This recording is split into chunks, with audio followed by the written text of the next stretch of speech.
The Power of Self-Discipline and Self-Esteem Affirmations. How good habits can help you attract success, increase your confidence, and improve self-esteem. Yourself with Motivational Affirmations. Written by Margareth Regens. Narrated by DMS. Chapter 1. What are habits? Almost everybody will have a different definition of what habits are. According to Wikipedia, the famous encyclopedia, a habit is a routine of behavior that is repeated regularly and tends to occur subconsciously and involuntarily. According to the American Journal of Psychology, a habit can be defined from the standpoint of psychology as a more or less fixed way of thinking, willing, or feeling acquired through previous repetition of a mental experience. Habitual conduct often goes unnoticed in people displaying it, because when undertaking routine duties, an individual does not need to engage in self-analysis. Habits are mandatory at times. A 2002 daily research by habit researcher Wendy Wood and her peers discovered that about 43% of daily behaviors are conducted out of habit. By creating habit, new behaviors can become automatic. Old habits are difficult to break, and new habits are difficult to create, because the behavioral patterns that people repeat are etched in neural pathways. But through repetition, it is feasible to create new habits. Each habit begins with a mental pattern called a habit loop, a three-part process. 1. A cue. 2. Trigger. The same routine or behavior. 3. The reward, which helps to remember the habit loop. Social skills are the skills we use in each environment that incorporates at least two people. They incorporate such things as habits and pursuing and responding fittingly in social environments. Having the option to pursue social signals is likely the most important skill we need, as pretty much every environment we are in is a social environment. If you were awful at state badminton, you'd likely take care of business. You wouldn't feel awful about yourself, yet you'd find a way to improve. Possibly you'd read books, observe a few recordings, approach friends for help, or take exercises. Regardless of which way you took, you'd practice. You would break down your advancement and the after effects of your practice, and you'd make course adjustments. At the point when you long last got to hang of badminton, you may share the tale of how you improved and would expect that people would, for the most part, approve of your course of activities. You distinguished a part of your life that required improvements. You thought of steps to transform it into a quantity. You executed on that arrangement, and you succeeded. The definition of social skills. A social skill is an ability that helps one to interact as well as communicate with other people.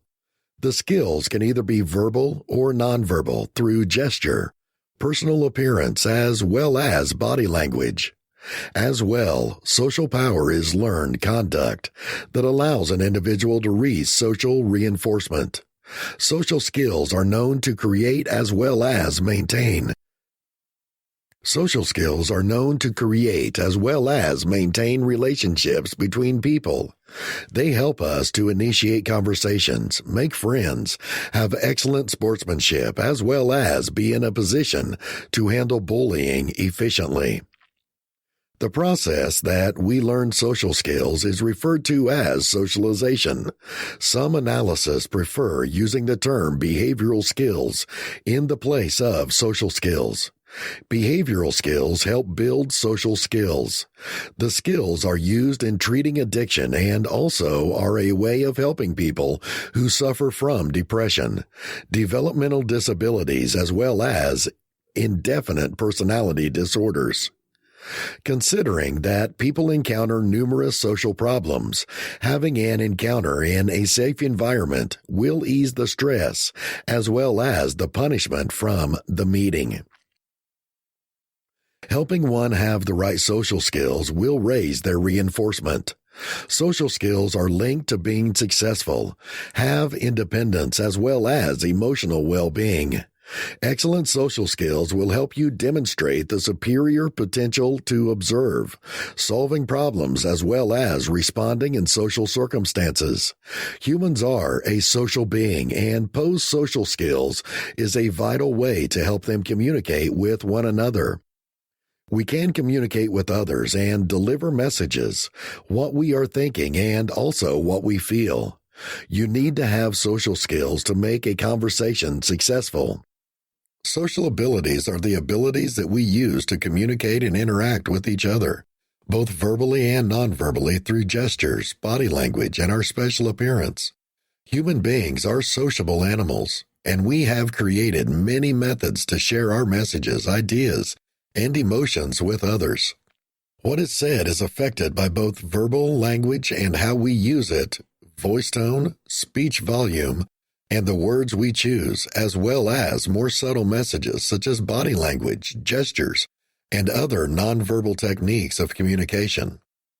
Social skills are the abilities we use to interact with and communicate with others daily.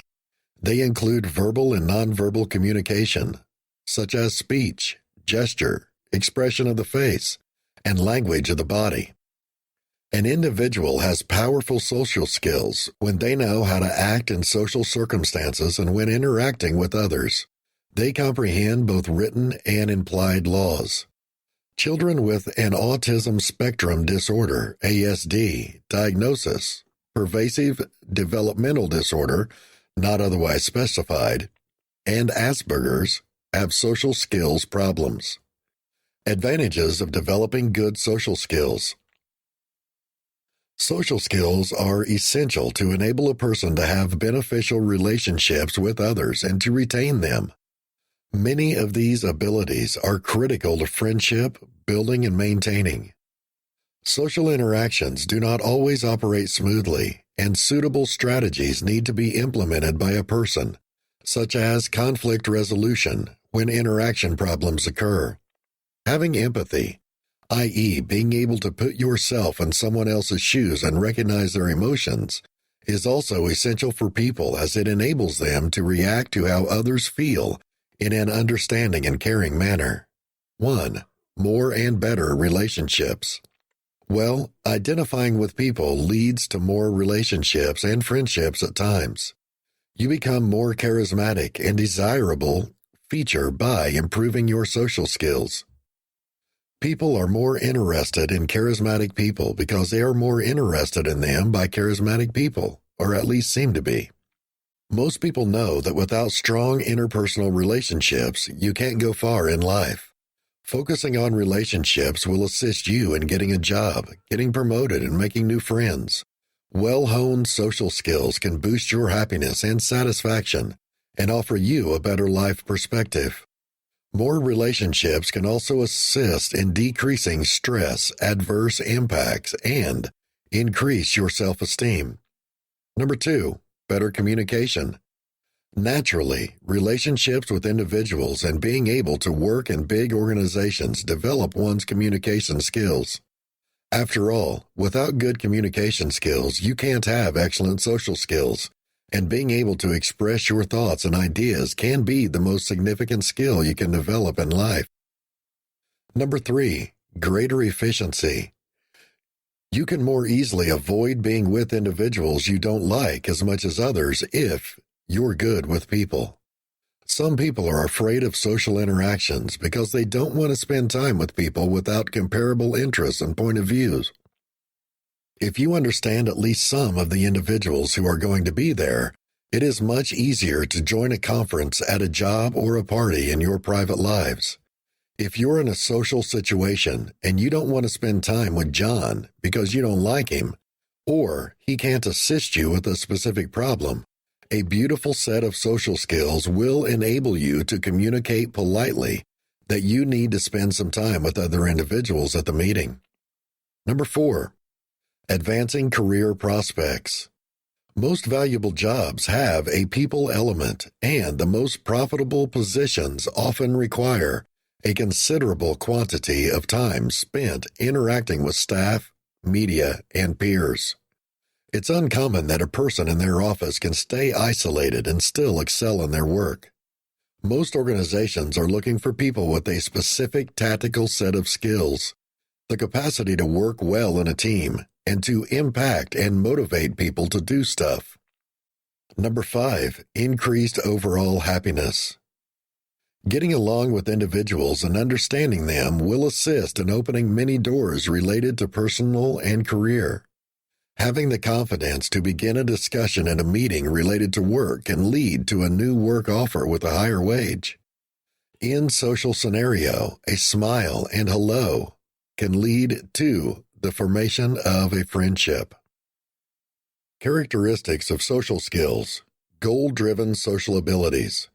Socially skilled behaviors are interrelated in the sense that, at the same time, for the same purpose, one person can use more than one type of behavior. Social skills should be suitable for a communication scenario. Different social skills will be used to communicate professionally and personally. Social skills can be recognized as certain kinds of behavior that allow an individual to be judged on how well they are socially competent. It is possible to teach, practice, and learn social skills. Social skills should be under the individual's cognitive control. Learning them includes learning when to use specific behaviors, what behaviors to use them, or how to use them. What are the building blocks necessary to develop social skills? Attention and concentration, sustained effort, activity without diversion, and the ability to maintain the energy long enough to accomplish the job. Language, receptive, comprehension, language comprehension. Expressive, using language. The use of language to express requirements, needs, thoughts, and ideas through speech, signs, or alternative types of interaction. Play abilities.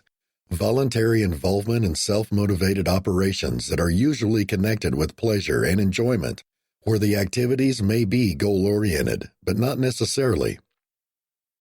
Pre-language skills. How we interact without using words, including stuff like gestures, facial expressions, imitation, shared attention, and eye contact. Self-regulation, the ability to acquire, retain, and alter one's emotions, behavior, care, and amount of activity in a socially acceptable way suitable to a job or situation. Executive functioning, reasoning of higher order and abilities of thought. Sequencing and planning, the multi-step sequential assignment or activity performance to obtain a well-defined outcome. What does it mean to have empathy? Empathy can experience the inner world, mental pain, and internal disputes of another person correctly. To do this, we need to know the real emotions, ideas, and experiences of a person that are typically governed by their convictions and the views that they hold of themselves, others, and the world around them. Only when we come to know the point of perspective of a person, their inner drives, and their emotional tendencies, can we comprehend them at sufficiently profound level for empathy to emerge. There can be no comprehension without empathy, and we don't understand the individuals we communicate with without understanding. Naturally developing empathy is no walk in the park. It requires a great deal of work and concentrated effort. Some would even conclude that it is not feasible to develop empathy. Either with empathy you are born or you are not, but I would disagree. Yes, it is undoubtedly true that some people are, of course, more attuned to the thoughts, needs, and feelings of other people. However, this is also something that, like any other soft skill, can be exercised and evolved. Developing empathy, for example, needs respectfulness, sincerity, love, and caring. It requires an interest in the life of other people and an open-minded approach to the differences that make each unique. These are all the virtues that we can exercise over time and nurture. Furthermore, developing empathy involves setting aside your own private biases, views, agenda, and values, and instead deciding to recognize individuals as they are, for whom they are, warts, faults, and everything. Empathy is not judging, mocking, or demeaning. It is accessible and acceptable to all, irrespective of their private views. Empathy, though, is not just about the other individual. It's about you as well. It's about getting the self-consciousness you need to know yourself, your motives, and your feelings better. Real empathy, therefore, operates two ways. First, having the capacity to empathize with others. And second, having a profound knowledge of yourself and the impact you have on others through your words, actions, and behaviors. Developing empathy through active listening. Active listening involves being very attentive and focusing entirely on what is being said, rather than just listening passively to the speaker's message. This is not just about concentration, though. It's also about remembering and understanding the message and then reacting to what's being said rightly. You are completely concentrated when you have listened actively and pay attention to the message of the other person. This too, however, has many layers. A person practicing active listening, for example, pays attention not only to the message, but also to the tone of voice, volume, rhythm of the person, and whether or not they emphasize specific words.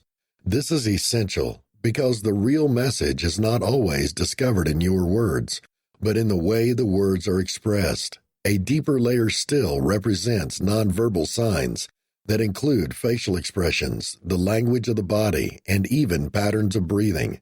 Responsibility for these things is essential because what the individual says and how they say things might mask their real emotions and insecurities. Steps to develop empathy. Now that you become familiar with developing your active listening abilities, it's time to go through each 6-step method of developing empathy. It's not simple to develop empathy. Work and effort will be needed on your part.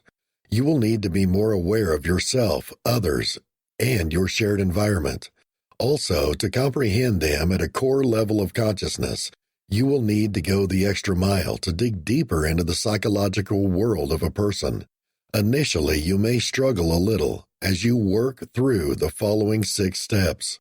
Empathy will take a considerable quantity of concentration on your part at the start phases, and getting sidetracked and failing back into old habits is going to be simple, but I encourage you to stand up to the temptation. You have to commit yourself to work through each of these 6 steps to create empathy. No step to skip or change the process order. You must follow the process of these steps in the beginning precisely as listed below. Then, after a while, you will begin to feel comfortable with each step. You can start adjusting them and adapting them to each individual and condition. Let's outline the 6 steps. With that said, to assist you to grow empathy. 1. Imagine yourself in the shoes of the other person. The first step towards empathy is imagine yourself as someone else. In other words, imagine yourself in their shoes through their distinctive experience living their lives. Each individual brings a distinctive set of convictions, values, and views to each experience that affect their views and eventually how they view and interpret the world. For example, these beliefs impact what they say, what they fear, and then what they refrain from doing. They affect who they trust, how they trust, and how they address issues and adversity. They also take emotional baggage to each experience that impacts their state of mind. These feelings alter how you see yourself, how you look at yourself, and eventually how you cope with occurrences and conditions. When we ask the question, if I were in their shoes, how would I feel? All the factors listed above must be taken into consideration to help us understand their real emotions, intentions, and motives. It is therefore of paramount importance to take all these variables into account when interacting with another individual. Use them to assist you in changing how you read about the scenario in which you find yourself. Number 2, investigate underlying feelings. It's time to dig a little deeper into the other person's shoes to uncover the emotions and fundamental intentions of the other person. To do this, you will need to subtly insert into your discussion some variants of the following issues. What's your mind about? How do you feel about it? Tell me more about it, please. These are mild questions that assist you in getting a feeling of their current state of mind and how it affects them at the time. You are developing empathy needs, such as soft sampling. You must ask questions that encourage the other individual to open up to you to convey their real emotions and intentions. Only in this manner can you comprehend who they are at this specific time and how they feel. Questions alone, however, will not show all the responses you're looking for. If you don't have a very close relationship or friendship with someone else, they'll probably hold stuff back. To safeguard their self-esteem, they will not disclose their real emotions. Everyone comes bundled with a set of insecurities that make it possible for them to be around others as they wish. As a consequence, individuals often refrain from expressing their real emotions and intentions to safeguard themselves against judgment, criticism, embarrassment, and ridicule. Chapter 2. How powerful are habits? When individuals ask about guidance for habits, most of the responses they get fall into the category of do this, not that. We all come to see some practices as excellent and others as bad, based on our own subjective experience. As a result, everyone always advises what worked for them. The specific strategies that help them achieve success. Use this particular pen. Wake up at 5. Mix your coffee with butter, and so many more suggestions. Sometimes you may have a progressive conversation, yet you aren't getting good responses from the people you're attempting to talk to, and you don't know why. It's difficult to see outside yourself and get a target sense of why you probably won't make the best impact on people.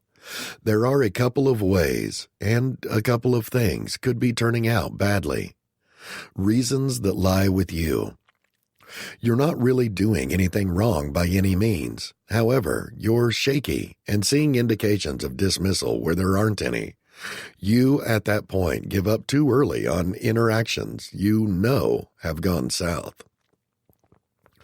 Your conversation and bashfulness, the executive skills, aren't sufficiently developed at this point, and your interactions are stilted. You're anticipating a lot from different conversation strategies and think you simply need to use them and everybody will in a flash like you. Your nonverbal correspondence is putting people off. You make one of any number of potential slip-ups when making conversation. Reasons that lie with the people you're talking to.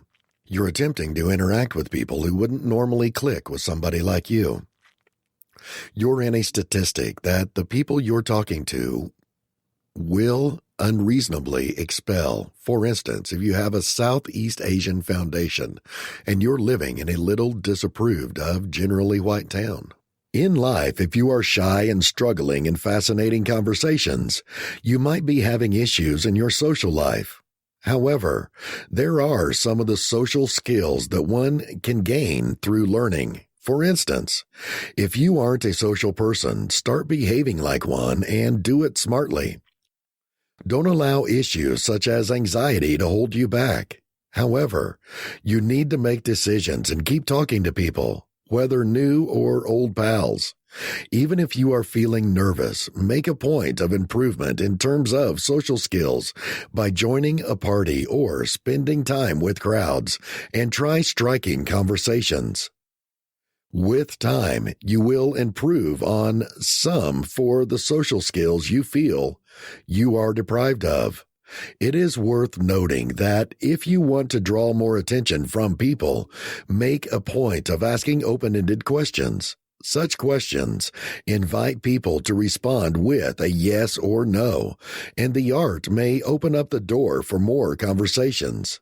Thus, as you start the journey gaining some social skills, encourage others to talk about themselves and ask questions that will increase their interest in the topic in question. The art allows one to feel appreciated and turn out to be a charismatic speaker, let alone a good listener. Take a look at some of the strategies you can use to improve your social skills. While the key to achievement in private and professional interactions lies in your capacity to interact well, the loudest language is not the words you use but your nonverbal signs or body language. Body language is the use of physical behavior, phrases, and mannerisms for nonverbal communication, often done instinctively rather than consciously. Whether or not you are aware of it, you are continuously providing and receiving wordless cues. When you interact with others, the movements you make, your postures, your sound of voice, how many ears you touch transmit important messages. All your nonverbal behaviors, they can relieve people, build trust, and draw others to you, or they can offend, confuse, and undermine what you're trying to convey. When you prevent talking, you're not stopping these emails either. Even when you're quiet, you still interact nonverbally.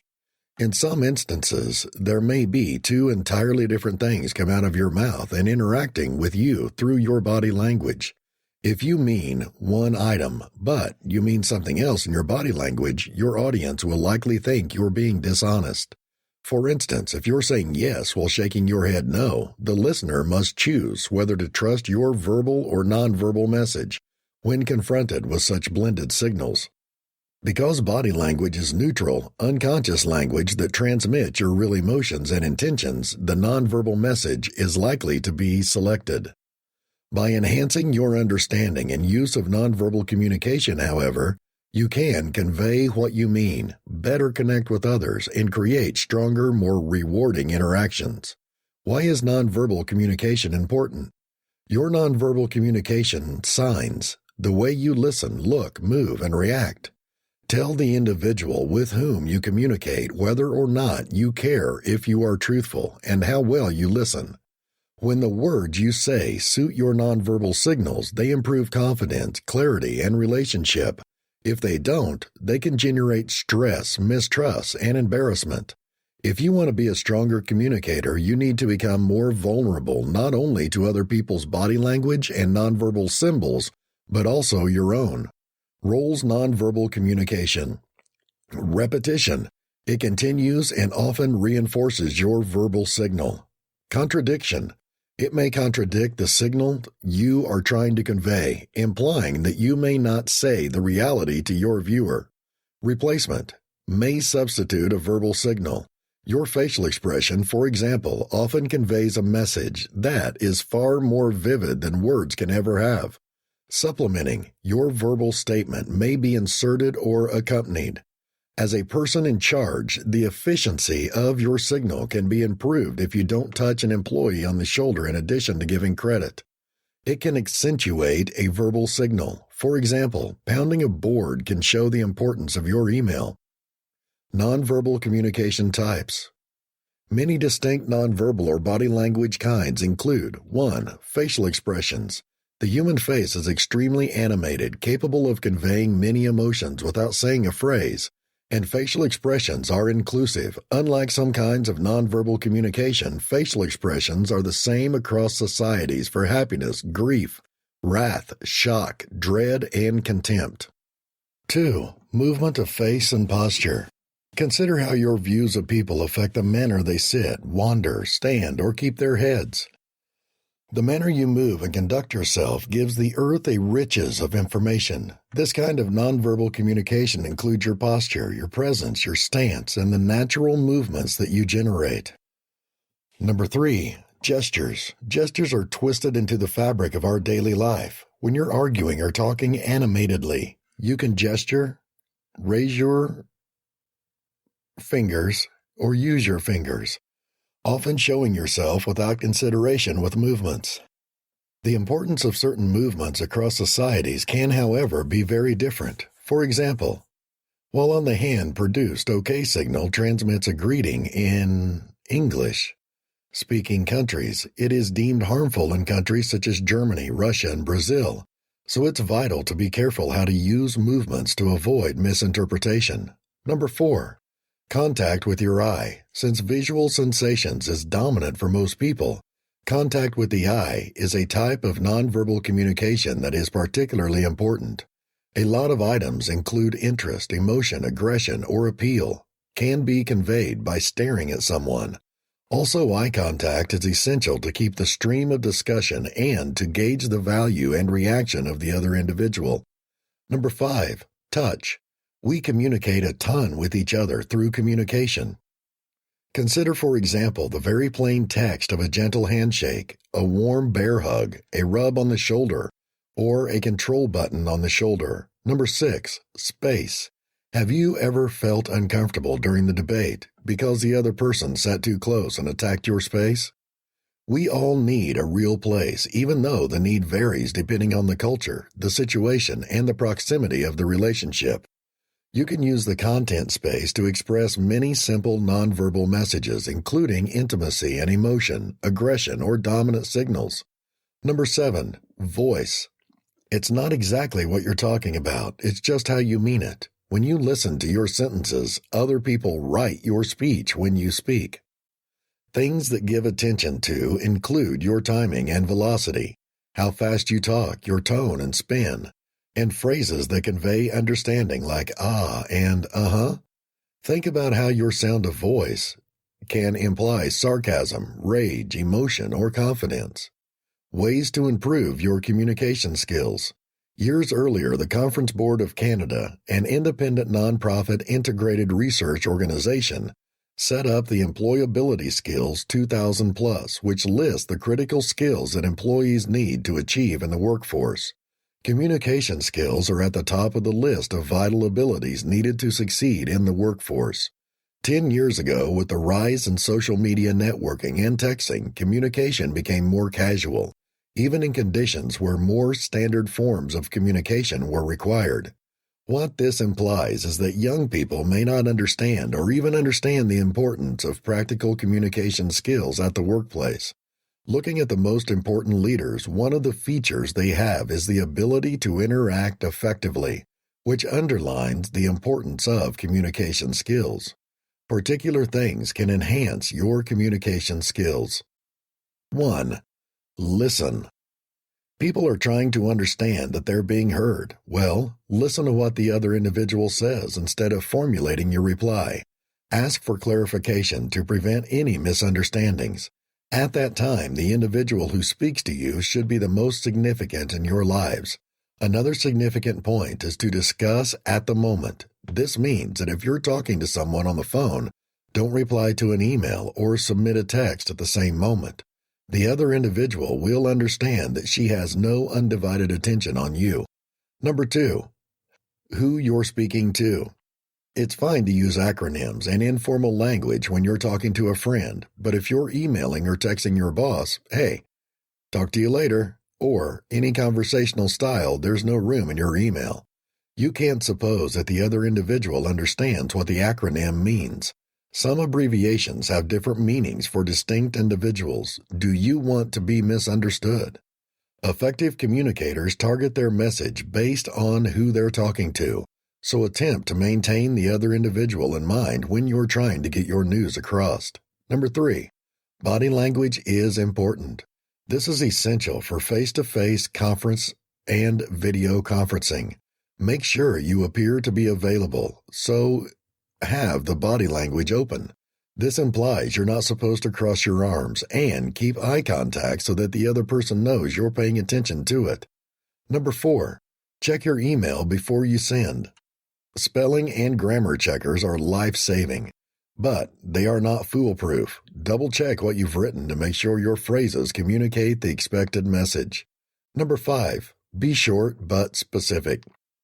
For written and verbal communication, the practice is brief yet accurate enough to provide data for the other individual to comprehend what you are attempting to say. And if you're responding to an email, make sure you read the entire email before you get a reply. With enough exercise, you're going to learn not to wander or give away too much data. Write down stuff. Take notes while you're talking to someone else or when you're in a meeting and don't depend on your memory. Send a follow-up email to make sure you know what was said during the discussion. Number 7. It's better to pick up a phone sometimes. If you discover that you have a lot to say, instead of sending an email, call the individual. Email is right, but sometimes it's simpler to express what you have to say orally. Number 8. Think about it before you talk. Always pause before you talk. Not saying the first thing that comes to your mind. Take a moment and pay close attention to what you say and to what you hear. This one habit will allow you to prevent embarrassment. Number 9. Treat all of them equally. Don't speak to anyone. Treat everyone with regard. Treat others to be your equal. Number 10. Keep a positive approach and have a smile on your face. Even when you're talking on the phone, you're smiling, because your positive attitude is going to shine through and the other individual will understand. If you smile often and exude a positive attitude, individuals will react favorably to you. Human beings are often described as social beings. This means that we have several relationships with people in the world. These relationships have to lead to the rising of the creation of friends. A friend can be described as an individual who has a special bond or shares a mutual affection. Having friends is very important in the being of humans. An individual is supposed to know 3 components when making friends. An individual is advised to know types of friends, how to make friends, and the importance of friends in their lives. Types of friends. Loyal best friend. There are several moments in life an individual can experience that is very aching. The set of a friend, known as best friend, who is loyal, will help an individual to remain sane during these moments. Everybody deserves to have a friend who will not judge him or her in complicated situations. These kinds of friends are always supportive of anything an individual decides to do. They let an individual go into a hot mess and still give a helping hand from problems. They know the deepest secret of somebody but still have the unconditional form of love for the individual. Things you can do to boost self-confidence. 1. Visualize yourself as you'd like to be. What the mind can conceive of and believe it can accomplish. Napoleon Hill. Visualization is the technique of seeing in your mind an image of yourself of which you are proud. We have a terrible perception of ourselves when we struggle with low self-confidence. It is often incorrect. Visualize yourself an excellent version. Achieve your objectives. Number 2, affirm yourself. Affirmations are a strong instrument for intentionality, setting up desired views about yourself. Nikki Carnaval. We tend to act according to our self-image. Changing how you view yourself is the trick to make a permanent change. Affirmations are favorable statements that we say to ourselves and elevate them. Usually, these are more efficient when you say it out loud, so you can hear yourself saying it. We tend to think about whatever we are continually telling ourselves. For example, if you hate your physical appearance, when you next look in the mirror, practice saying something you like or appreciate. To get your brain to accept your favorable statements faster, sentence your comments as issues like, "Why am I so great at making deals?" instead of, "I'm so good at making dealing." Our brains are biologically wired to seek responses to questions without evaluating whether or not the issue is real. Number 3, do one thing every day that scares you. If you're not sure, what do you think? There's also the rest of the globe. Do not overestimate and underestimate the contest. You're better than you suppose. T. Harv Eker. Facing it head on is the best way to overcome fear. You'll see your self-confidence soar by doing something that scares you every day and acquiring confidence from every experience. Get out of your area of comfort and face your concerns. Number 4, question your critique at home.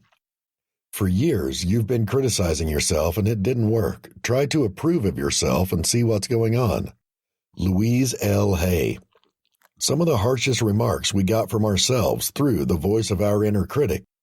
If you struggle with low self-confidence, your inner critic may have become overactive and incorrect. Strategies like cognitive behavioral treatment assist you to question your internal critic and seek proof to support or reject the stuff your inner critic tells you. If you believe you're a failure, for instance, ask yourself, what proof is there to support the idea I'm a failure? And what proof does the belief that I am a failure not support? Chapter 3. Habits and Intentions. Understanding the connection and differences between our habits and intentions. We like to believe our habits are in line with our intentions. I should be able to form a habit if I want to. Say, I'm choosing to change from white to wheat bread.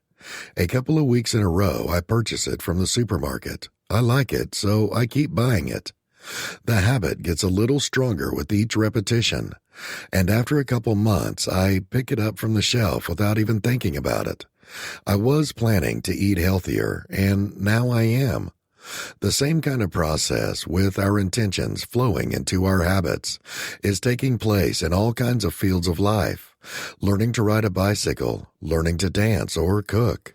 Individual physical activities are constructed up over time into automatically performing behavior chains. In some random social situation, there's a bouncing line that directs what's amiable and what's excessively close. This line is characterized by the connection between the people in the conversation. For instance, you could tell your closest friend that he's putting on weight and should hit the rec center. However, you could never say that to an outsider. Another model is the tone and surface of language used. With another contact in an expert setting, profanity, certain expressions, or slang would be outside the line. A few people routinely cross this line. However, they are not many.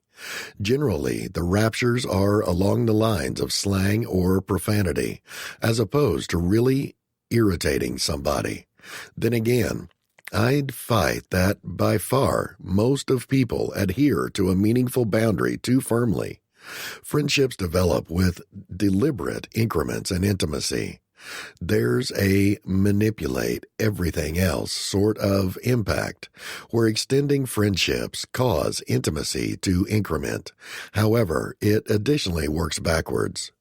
At the point when two people start conveying, both are, in addition to other things, making an effort not to look absurd. Safe opinions and merriments never make somebody resemble a trick. So frequently they are the topics that people stick to when they aren't all around familiar. Using emotional quotient to your advantage. What is emotional quotient? You've probably heard of IQ, measure cognitive abilities, and not EQ. Emotional quotient is sometimes referred to as emotional intelligence, but you might be wondering what it means. Well, this is the level of measure of personal emotional intelligence. Also, it's the ability of a person to know their emotions and those of others and differentiate the variety of emotions correctly. Emotional quotient is useful in our day-to-day activities. With it, you will be able to guide your behaviors and influence that of others. After all, you can give others the power that you only possess. Additionally, this is a vital factor in all aspects of your life. That is your mental, spiritual, and social life. It helps you connect at a deeper self and mold you into a desirable human being. EQ is what enables have serious conversations with your partner or emphasize with your friend when they are going through a challenging situation or discipline your children when they do wrong. EQ assists in emotional and social learning in children. College students with EQ get to perform better, engage in more social interactions, and develop constructive behaviors rather than the destructive. Building healthy relationships with others can significantly decrease your life's stress and anxiety. In reality, improving your social support is generally associated with better mental health. as giving good friends can act as a buffer for stress and low mood emotions. This is particularly true if you are socially anxious and want to create friends desperately, but are either too afraid to do so or are uncertain of how to reach out to others.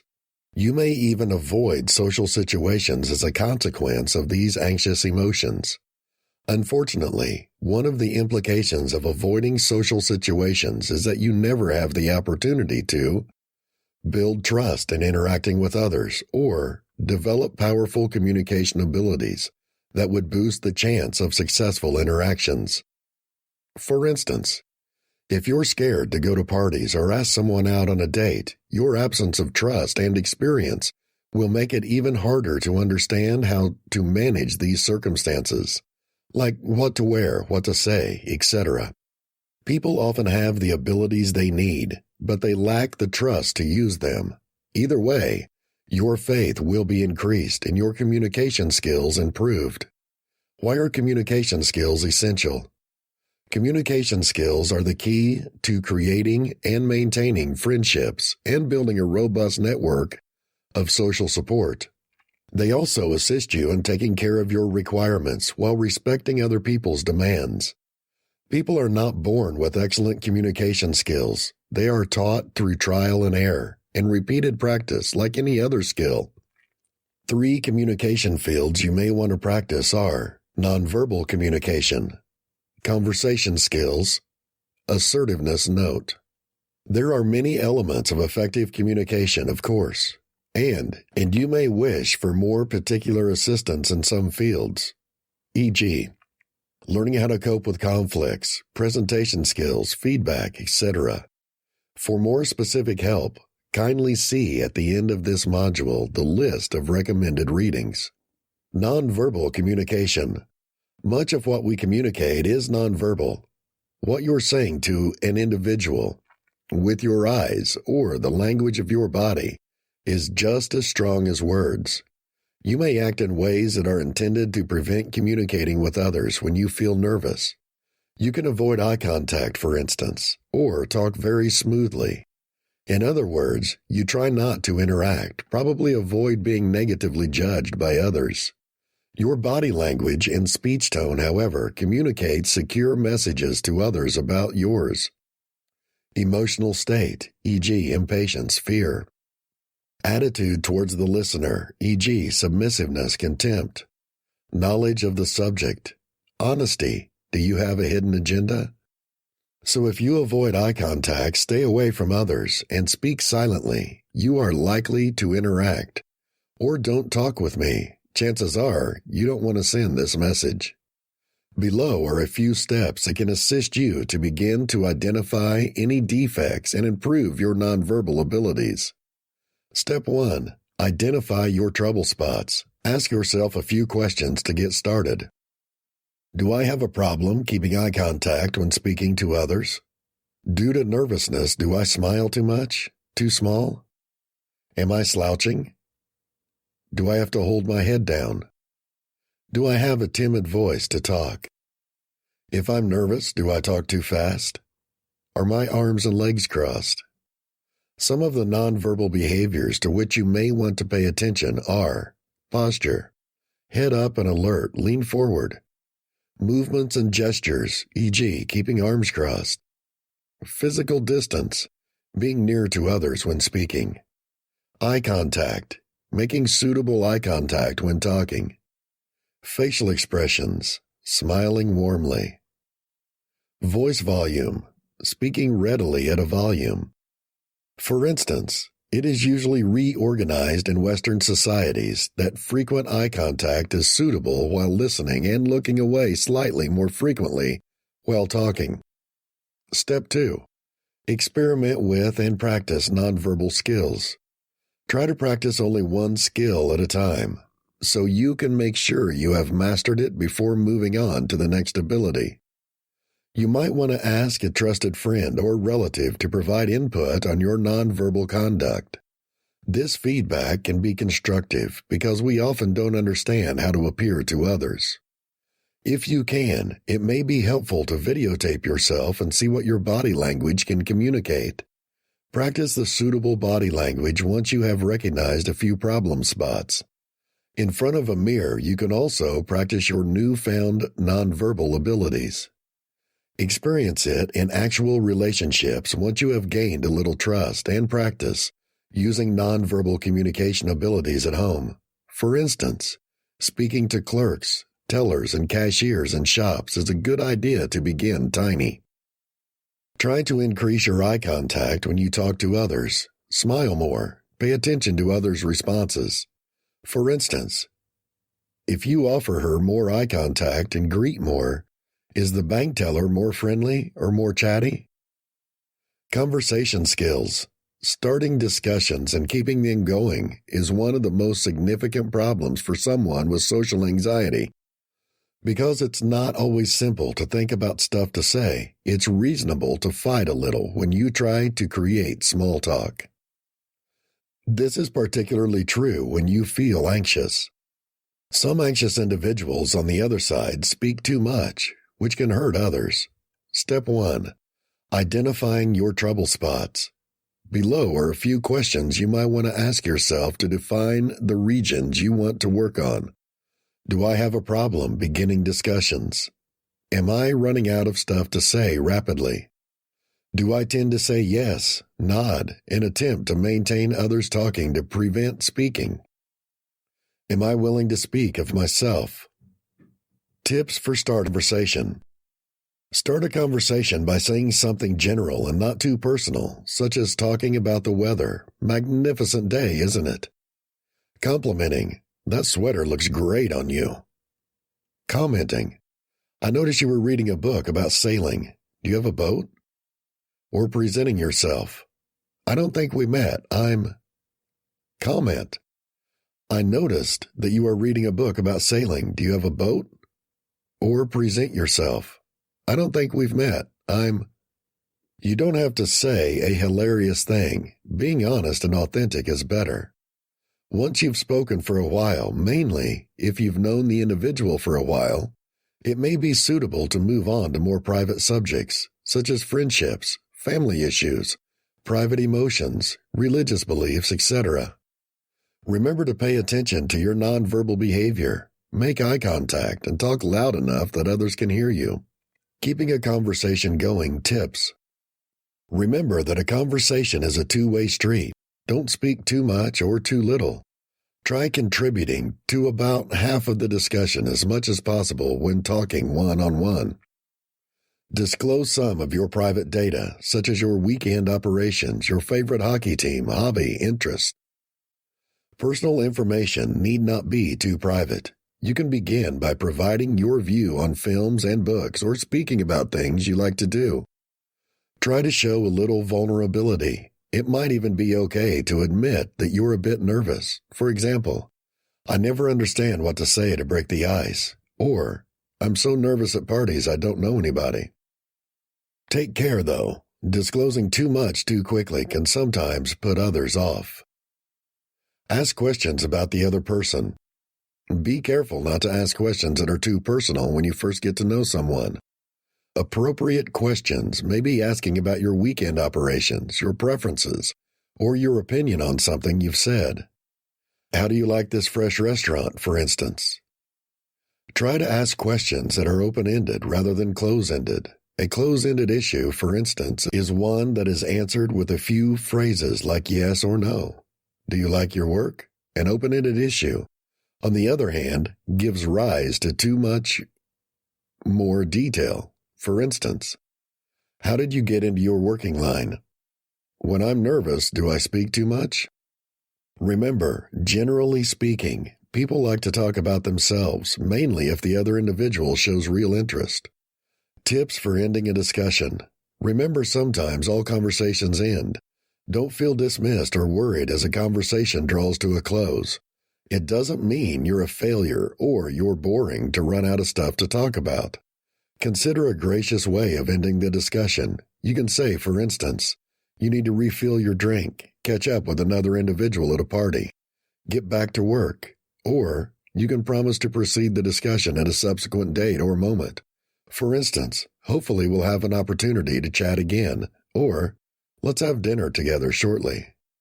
Step 2. Experiment with and practice your conversation skills. The next time you have an opportunity to practice starting or ending a conversation, try breaking some of your standard patterns. For example, if you don't tend to talk about yourself, attempt sharing your ideas and emotions a little more and see what's going on. Or, first, attempt a graceful exit if you tend to wait for the other individual to finish the discussion. Below are some recommendations for some situations of exercise. Speak to a stranger, e.g., at a bus stop, in an elevator, or wait in line. Talk to your neighbors about the weather or something happening in the neighborhood, for instance. Interact with colleagues, chat with colleagues at your coffee break, for example, or at dinner in the staff room. Have your friends over for a great get-together, such as inviting a coworker or acquaintance to meet someone for a coffee, or throwing a parent's birthday party. Make sure you are interacting with your clients. Try to compliment. Decide on giving at least 2 compliments each day, preferably those you wouldn't usually offer. But remember always to be honest. Pay someone a tribute if you think what you're saying. Hint. Use a video or audio tape to practice if you're uncertain. At first, you may feel a bit stupid, but remember, you're just experimenting. Have fun with that. Assertiveness. Assertive communication is the real manifestation of one's requirements, desires, and emotions while respecting the other person's needs. Your way is non-threatening and non-judgmental when you interact assertively and you take responsibility for your behavior. If you're socially anxious, publicly expressing your ideas and emotions may have some trouble. It can be hard to learn assertiveness abilities, particularly since being assertive can mean holding yourself away from the manner you usually do stuff. You may be scared of confrontation, for instance. Always go along with the crowd and prevent giving your views, and, as a consequence, have created a passive style of communication. Alternatively, you may be aiming at controlling and dominating others and developing an aggressive form of communication. However, there are many advantages to assertive communication styles. For instance, with less anxiety and resentment, it can assist you to relate more truly to others. It also provides you more control over your lives and decreases impotence emotions. It also enables the right of other individuals to live their life. Remember, assertiveness is an acquired ability, not a trait of character with which you are born. It's what you do, not who you are. Step 1. Identify your difficult spots. To begin with, ask yourself the following questions to recognize which regions to work on. Do I struggle to know what I want? Is my view difficult to state? Do I find it difficult to say no? Goals can be used in 2 respects and can be helpful. The first is to sit down and write down what you want to accomplish. This helps explain and map the regions you need to address, if nothing else. The second is when you commit for a certain quantity of time to work on these problems and set a clear objective to concentrate your efforts. As I will clarify in more detail below, I believe that the first strategy can benefit everyone. If you have a specific mindset and motive, the second is most suitable. Figure out your overall clarification goals. Everyone who wishes to enhance their social condition has objectives to figure out your general clarification objectives. They might not have provided them a ton of thought, though, or fleshed them out. When you explain your goals, what you do is take a break down vulgar statements like, "I'm dissatisfied and lonely." You're probably already aware of your general social objectives. You may want to create more friends, be less shy about individuals, have more smooth discussions, or feel more comfortable in general. If your goals aren't that particular, it's all right. The only sense some people have of their problems is to think, "I'm so awkward, I don't know what to do." You want to come up with some mid-sized objectives by figuring out what obstacles stop you from achieving your overall goal. You can do this quite readily but it's also prevalent not to be sure where you're going wrong. If that's the case, one recommendation is to learn more about yourself. For instance, you may not understand why you are having difficulty making friends, but it may become more apparent if you read the section of the site on that subject. Another more in-house focused concept is to imagine yourself attempting to achieve your broader objective. Recall the times you took steps to accomplish it in the real world. Where did you hit a wall? Which places do you have concerns or self-critical adverse ideas? Where do you feel discouraged or disappointed? For instance, if you think about how to make more friends, you may suddenly begin to feel resentful and start thinking about how most individuals are superficial jerks. What's happening here is that something you might need to solve. I need to get out more frequently and meet new people. I need to be more confident in starting conversations with people that I don't know. I need to take more initiative in establishing plans with people. I need to start feeling more confident about my worth as a person that someone wants to be friends with. These could be particular tasks that you can go out and do. I need to leave home more frequently and meet new individuals. Could be divided into objectives linked to finding out what activities you can attend, how to fit that into your timetable, strategies for starting discussions and inviting individuals out, etc. You may have stuff that you want to work on that are a little more isolated, along with objectives that are linked to a bigger goal. You might want to begin dressing better, for instance, because you usually believe it will help your cause. If it makes sense for that objective, you can break it down into more concrete items through the same method.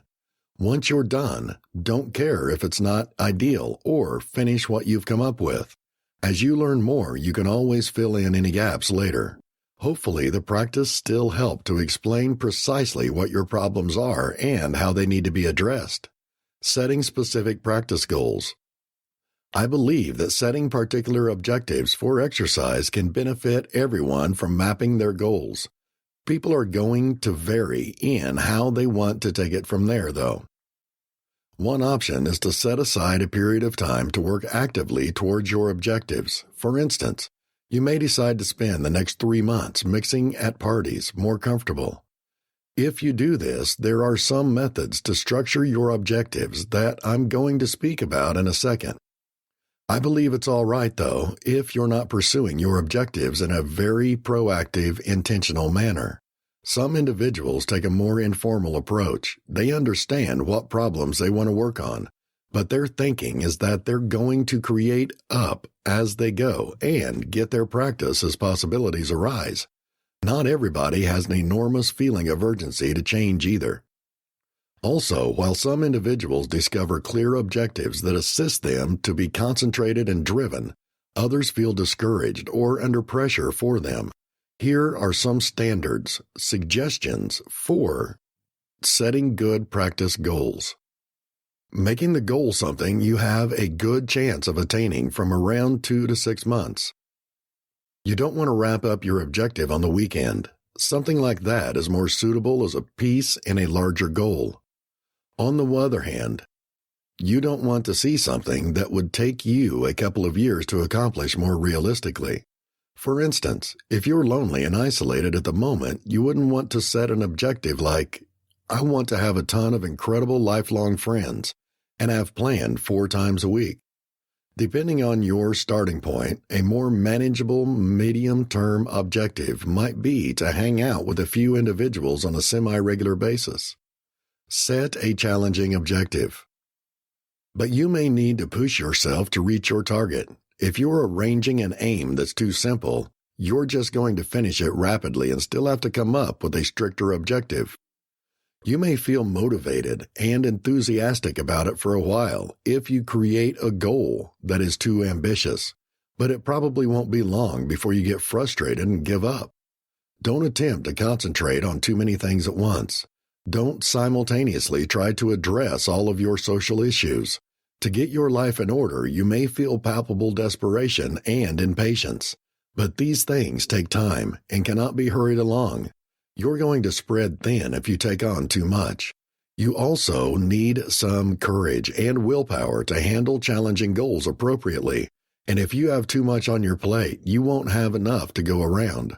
Of course, that's not to say that if the chance comes naturally, you can't work on other objectives here and there. To put it another way, you should attempt to operationalize the objective, as well as any subtasks it requires. This is essential because it enables you to perform particular duties and enables you to monitor your progress. Some examples.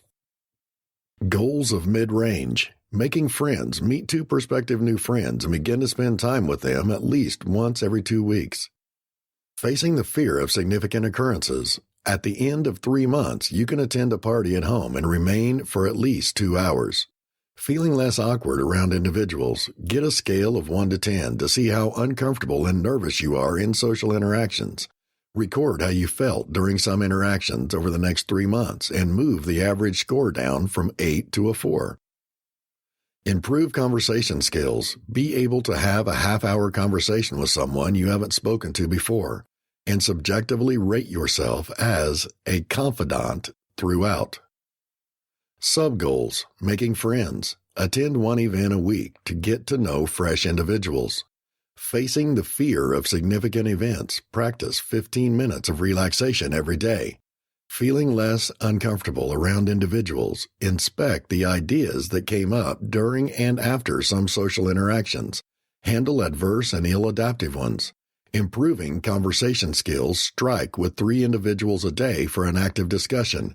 You may have noticed that social goals don't lend themselves to being made objective and measurable as readily as possible, particularly when compared to something like distance running where you can go, I want to be able to take my 10K race time down to 41 minutes in 6 months. One reason for this is that many social skills are subjective. Even then, the figures do not capture the entire tale of the elements of it that are more countable. It's no better than 2 to make 3 new friends if relationships aren't as fulfilling. So don't worry about issues such as whether you should aim to begin 4 discussions of exercise a day versus 5. Above, I gave a possible objective of conversation abilities to be able to speak with someone for half an hour. It's not like someone considering that goal unfulfilled if they've only been able to chat with an individual for 28 minutes. Just come up with some concrete goals that will give you a rough approximation of where you want to be. The other reason interpersonal objectives are more difficult to operationalize is that the social world is more difficult to regulate. Someone who takes up a sport such as archery can go under very orderly, monitored circumstances to achieve their goals. They may decide to exercise several hours a week, and there will always be the variety of facilities where they left them. Socially, you have only so much impact on who you meet, how they will respond to you, or what kinds of relationships you have. This can create working on precise objectives when and how you want to operate. You may get what you want in the long run, but you are often forced to be flexible in the short term and to adjust your goals. It's okay if you need to change an objective once you began. When you set an objective, it's just a tough jump-off point. You'll likely need to create some adjustments to the course once you're actively working towards it. You may need to adjust the level of difficulty, or you will realize halfway that you don't want to create 10 new friends, or 4 are more than enough. I would recommend against setting general objectives such as, I want to be the most famous individual on my campus, or I want everyone I speak to walk away thinking I'm the most amazing individual they've ever met. One last thought about setting objectives. I believe it's much better to concentrate on walking before running. If you're socially uncomfortable, care first of all about getting to the contentedly average stage and then assess where you want to go. I know why someone is setting more ambitious objectives of fantasy. They feel thrilling and motivating. Sometimes shy, unconfident individuals believe that if they were the big man on campus, their lives would be incredible. Goals like this have inconveniences. They can cause individuals to put themselves under too much stress. They set themselves up to feel like failures instead of striving for something more humble and realistic, unless every interaction passes flawlessly.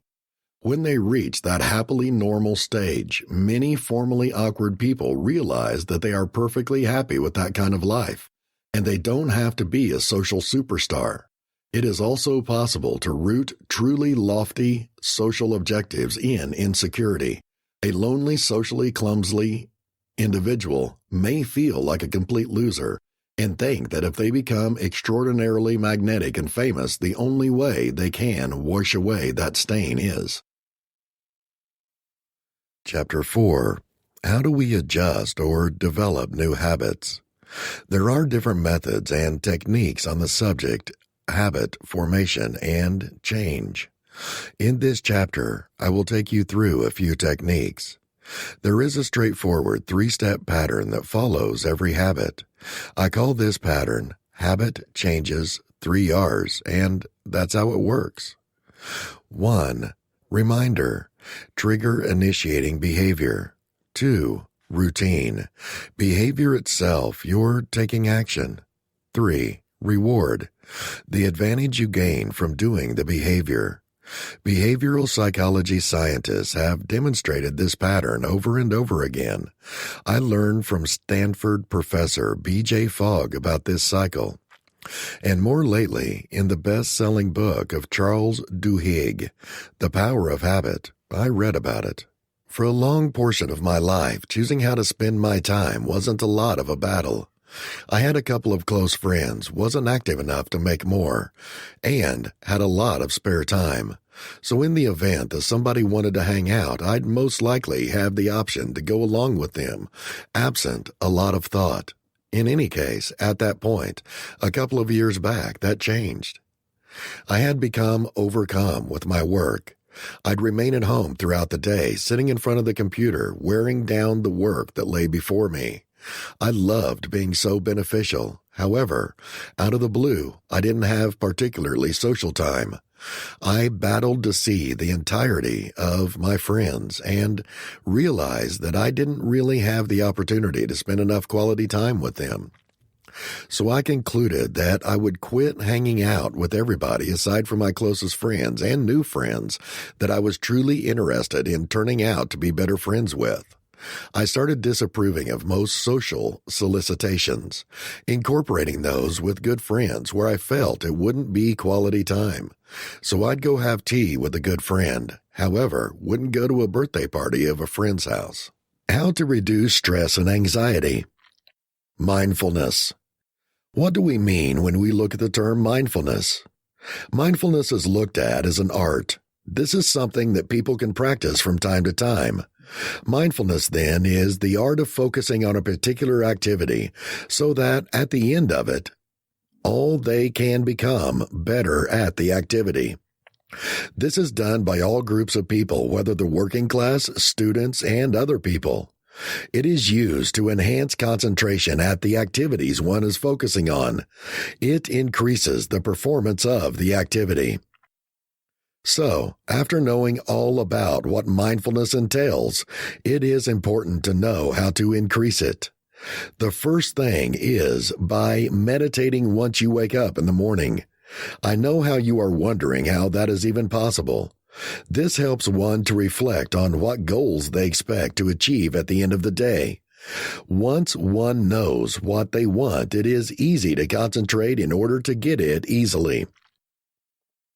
The daily morning meditation is soothing, and it helps you to look forward to the expected.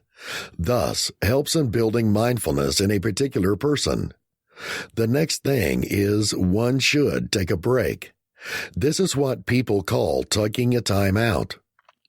This helps one clear their mind. It is not easy to concentrate when you are really tired. When one is tired, the brain shuts off since it cannot take any more of the information or task that one is giving it. One should rest, preferably sleep, taking a hobby, or watching television. These are great ways to distract oneself and recollect themselves. It is important that one should be well rested if they want to achieve maximum mindfulness in their lives. Social anxiety disorder, social phobia. It is reasonable to be anxious in certain social circumstances. Going on a deadline or offering a lesson, for example, can make your stomach feel like a butterfly. But day-to-day relationships with social anxiety disorder, also called sexual phobia, cause significant anxiety, fear, self-consciousness, and confusion because you are scared that others will scrutinize or judge you. Fear and anxiety contribute to avoidance of social anxiety disorder that can disrupt your lives. Severe stress may influence your regular schedule, practice, university, or other events.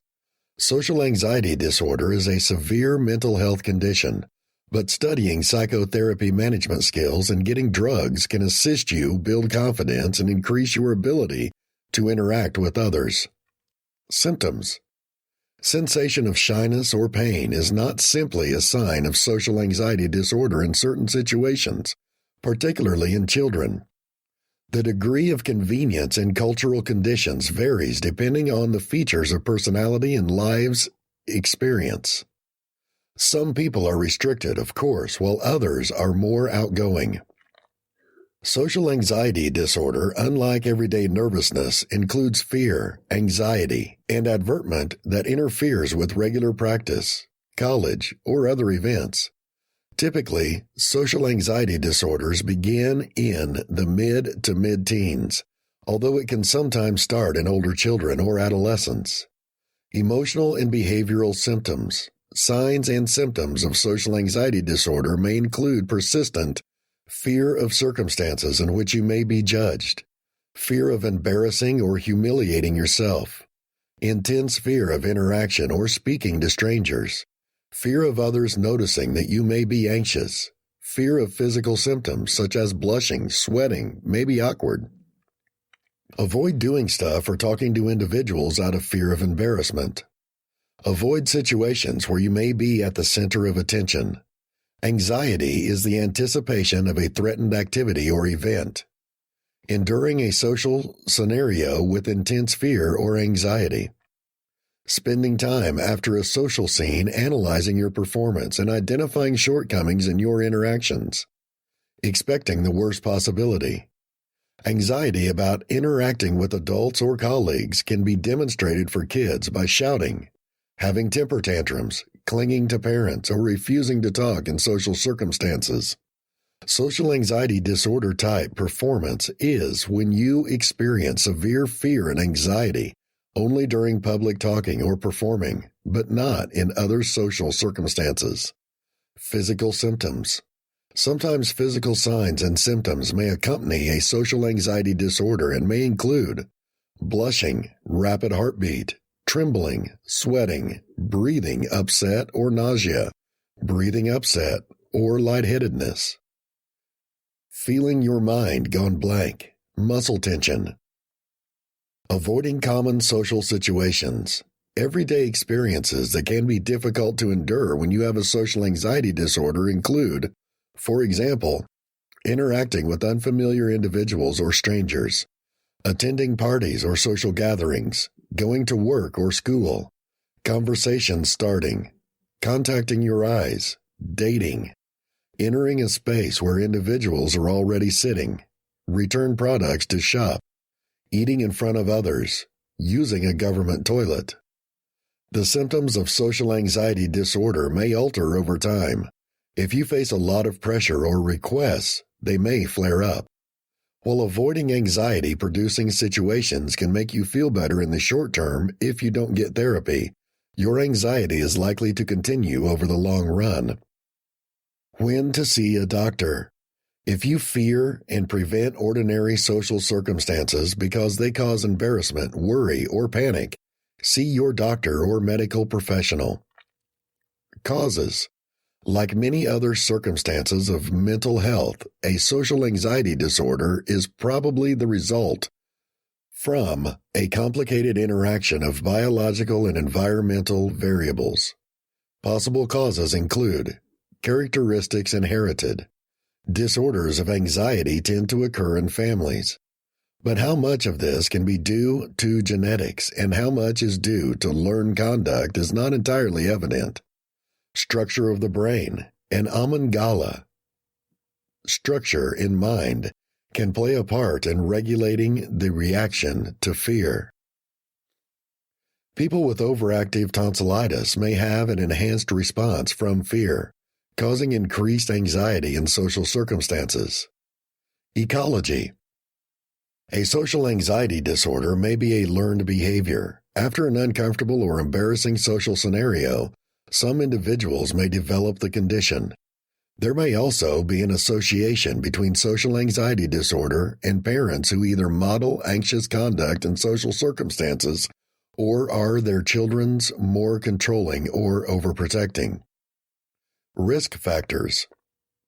Risk variables, several factors including family history may improve the risk of developing a social anxiety disorder.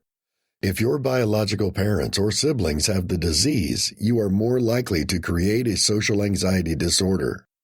Experiences negative. Children experiencing teasing, intimidation, dismissal, ridicule, or humiliation may be more likely to experience a disorder of social anxiety. Additionally, other life-related adverse events such as family dispute, trauma, or abuse may be associated with dysfunction of social anxiety. Tempering. Children who, when faced with new circumstances or individuals, are shy, timid, withdrawn, or restrained, may be at more danger. Unique needs for social work. Symptoms of social anxiety disorder typically begin in adolescent years, but first-time symptoms may be triggered by meeting fresh individuals, providing a lecture in public, or making a significant presentation of job. Having an appearance or an attractive condition, for instance, facial disfigurement, stuttering, or tremors owing to Parkinson's disease may boost self-consciousness emotions, and in some individuals may cause social anxiety disorder. Complications. Left untreated, a social anxiety disorder can ruin your life. Work, college friendships, or pleasure of life may be interfering with anxiety.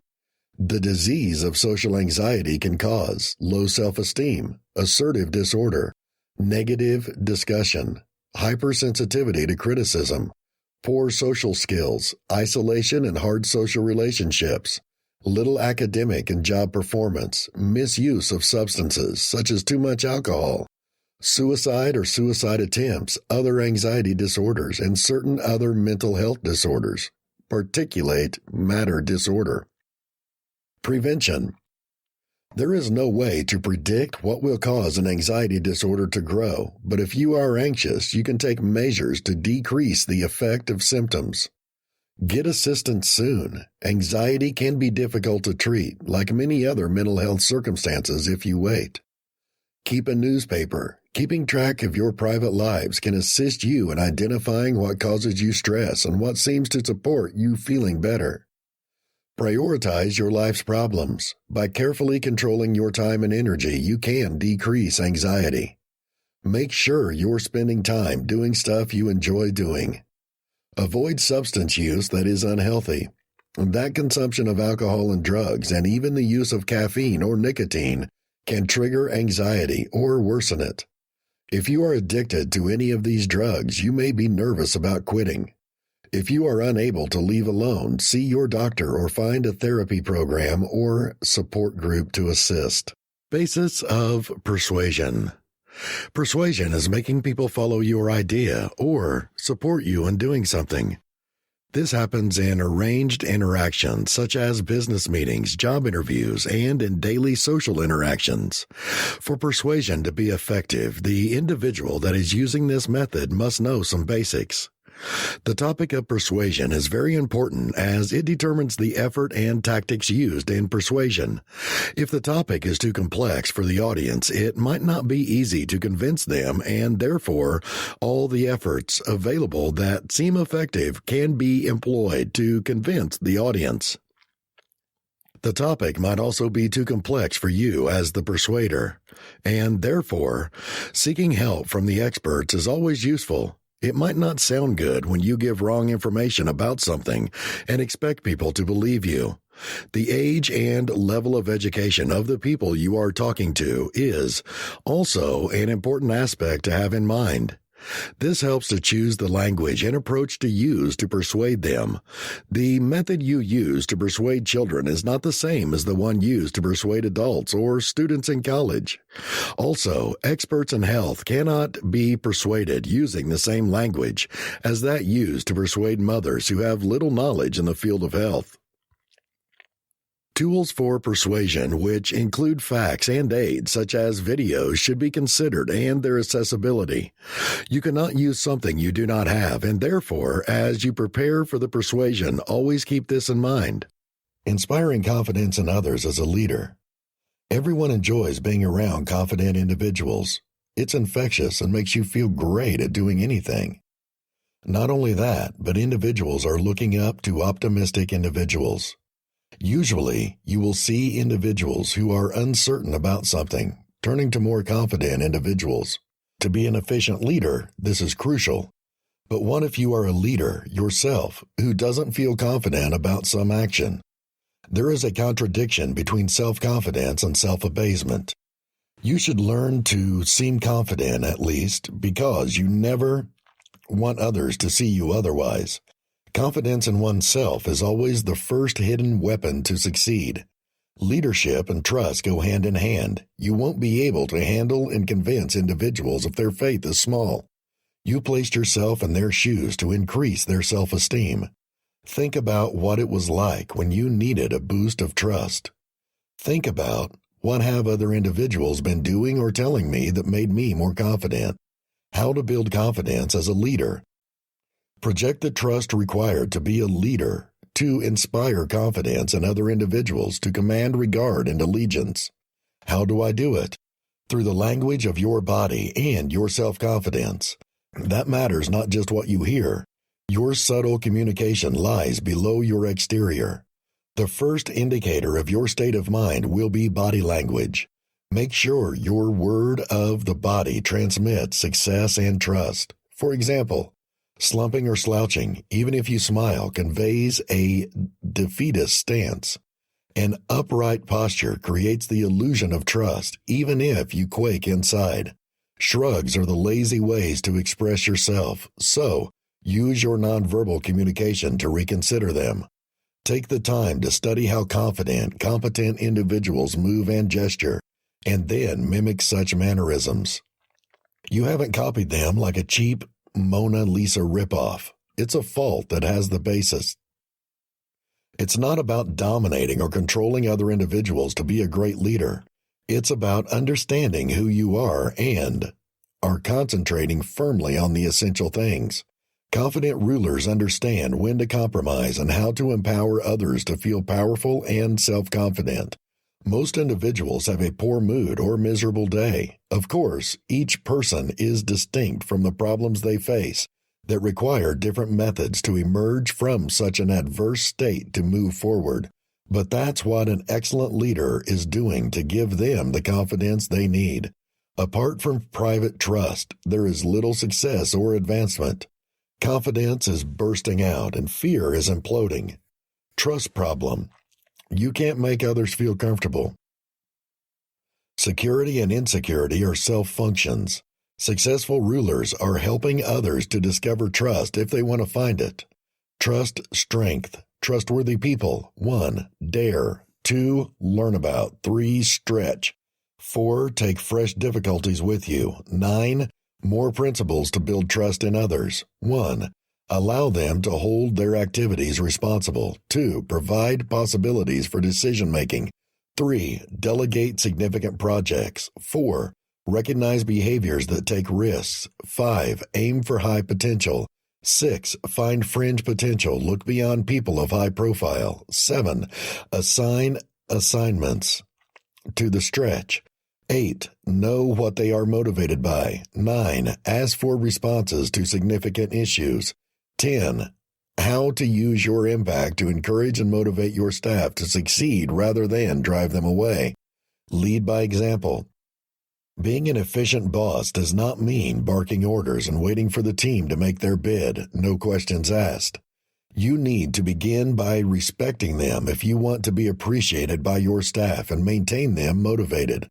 Be inquisitive, request feedback, objectively listen and share your thinking behind actions that could go against the standard or anticipated approach. Modeling the kinds of behaviors, abilities, or ideas you adopt, whether it's positive in the face of difficulties or going the additional mile, will assist you in finding and employing like-minded staff. It also guarantees that are aligned with your business's shared achievement. They will also be able to look for you to adopt and develop during moments of transition, something that occurs to all companies in differing degrees. Be genuine. Your team consists of people with distinct personalities, abilities, strengths, and weaknesses, just like you. You need to be open and frank about yourself to lead them and realistic about your objectives and expectations. This self-confidence sets a trust-building standard. You can't fake authenticity if you're trying. Your staff will see the disconnect between what you're saying and what you're doing. They're going to know they can't trust you, and that's a safe way to generate disengaged, unmotivated, and unproductive staff. You provide peace of mind by being real and self-conscious, reassuring your team that you can count on listening, helping, and leading them when they need it. Encourage cooperation. Having universal buy-in to the mentality of "we're all in this together" is essential to all companies. That's because this is true. A particular small business where time and resources are valuable is just as great as its staff. Success is an undertaking of the team. That's right. By being a champion of confidence and authenticity, see above, you can nurture teamwork and actively support each other's team members' strengths. Once staff has a robust confidence basis in their management and fellow staff, they can fix issues, propose changes, and work together to build on and enforce them. Empowering others. As John Maxwell, the management guru, says, leaders become good not because of their authority, but because of their capacity to empower others. That's because efficient management is not about exercising authority over others with a powerful supervisor and fist.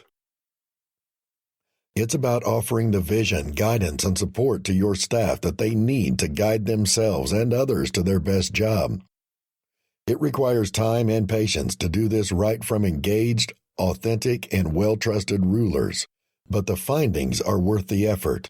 Inspired self-motivation staff is not just a reflection of excellent management. They are also the best basis for a company that is powerful, adaptive, and viable.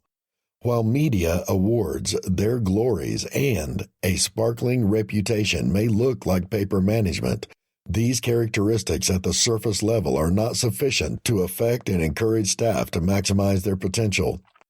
The lesson we can learn from the fight of Yahoo is that it is anticipated and necessary to guide the leaders.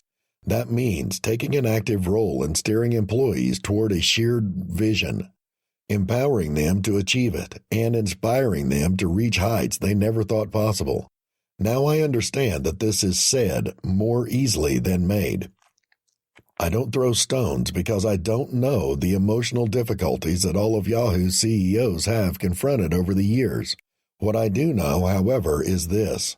Although all rulers exert a certain quantity of influence because of their place on the organizational chart, it is their priorities and behavior that impact whether the influence will steer the company down a road of mediocrity and resentment or keep their teams forward for sustainable achievement.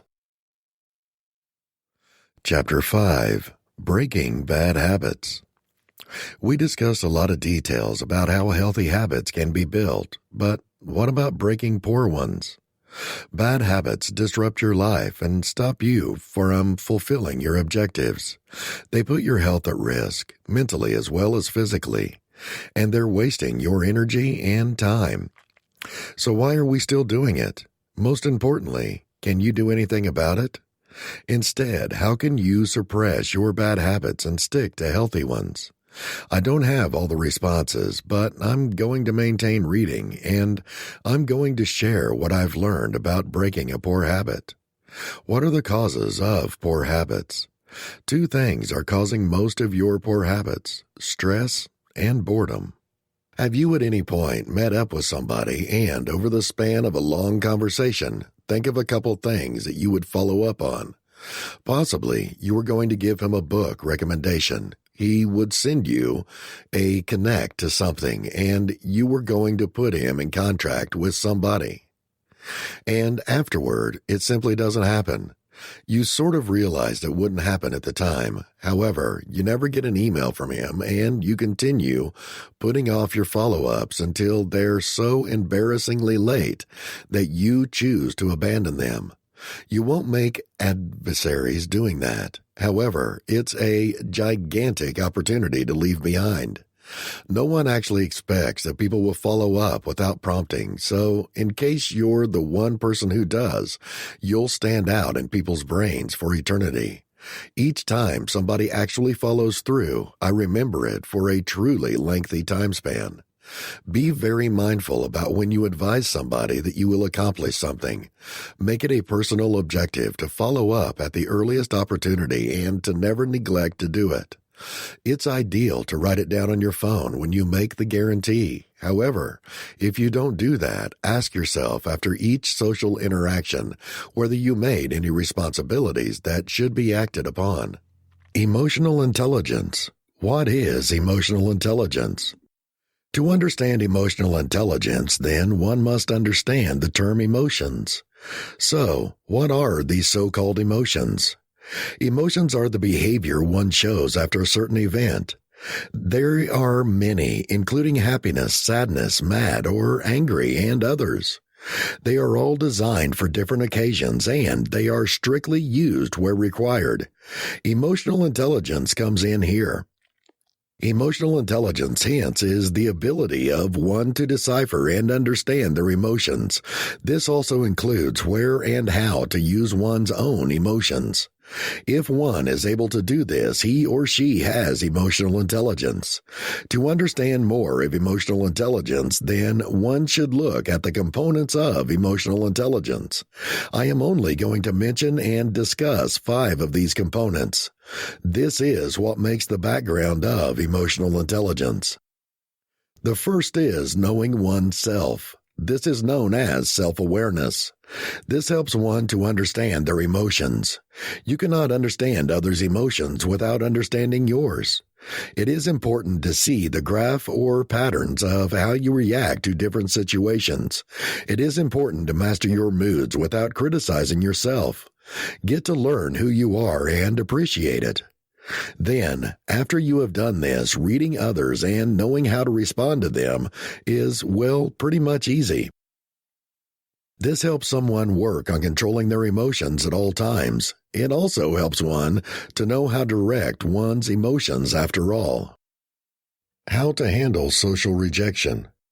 A barrier preventing many individuals from enhancing their social abilities and following the life they want is that they are afraid of being rejected. They are scared to be humiliated as they are dismissed. They're so scared that they're not kind enough to get the message. They're afraid of feeling worse about themselves. It's something everybody is struggling with. If you're still too scared of refusal, your life will stagnate. Too many of the things you need to do to enhance your social experience are a risk factor for them. They are just a few to start discussions with individuals, to express your views, and to invite individuals to hang out.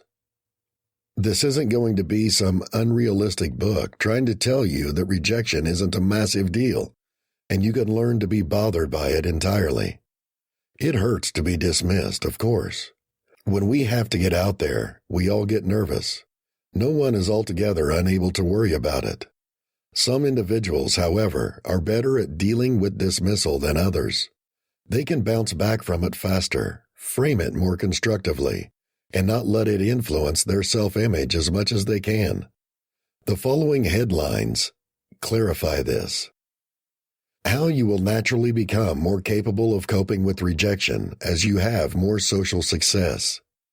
Dealing with your fear of rejection. Ways to recover from a rejection once you arrive.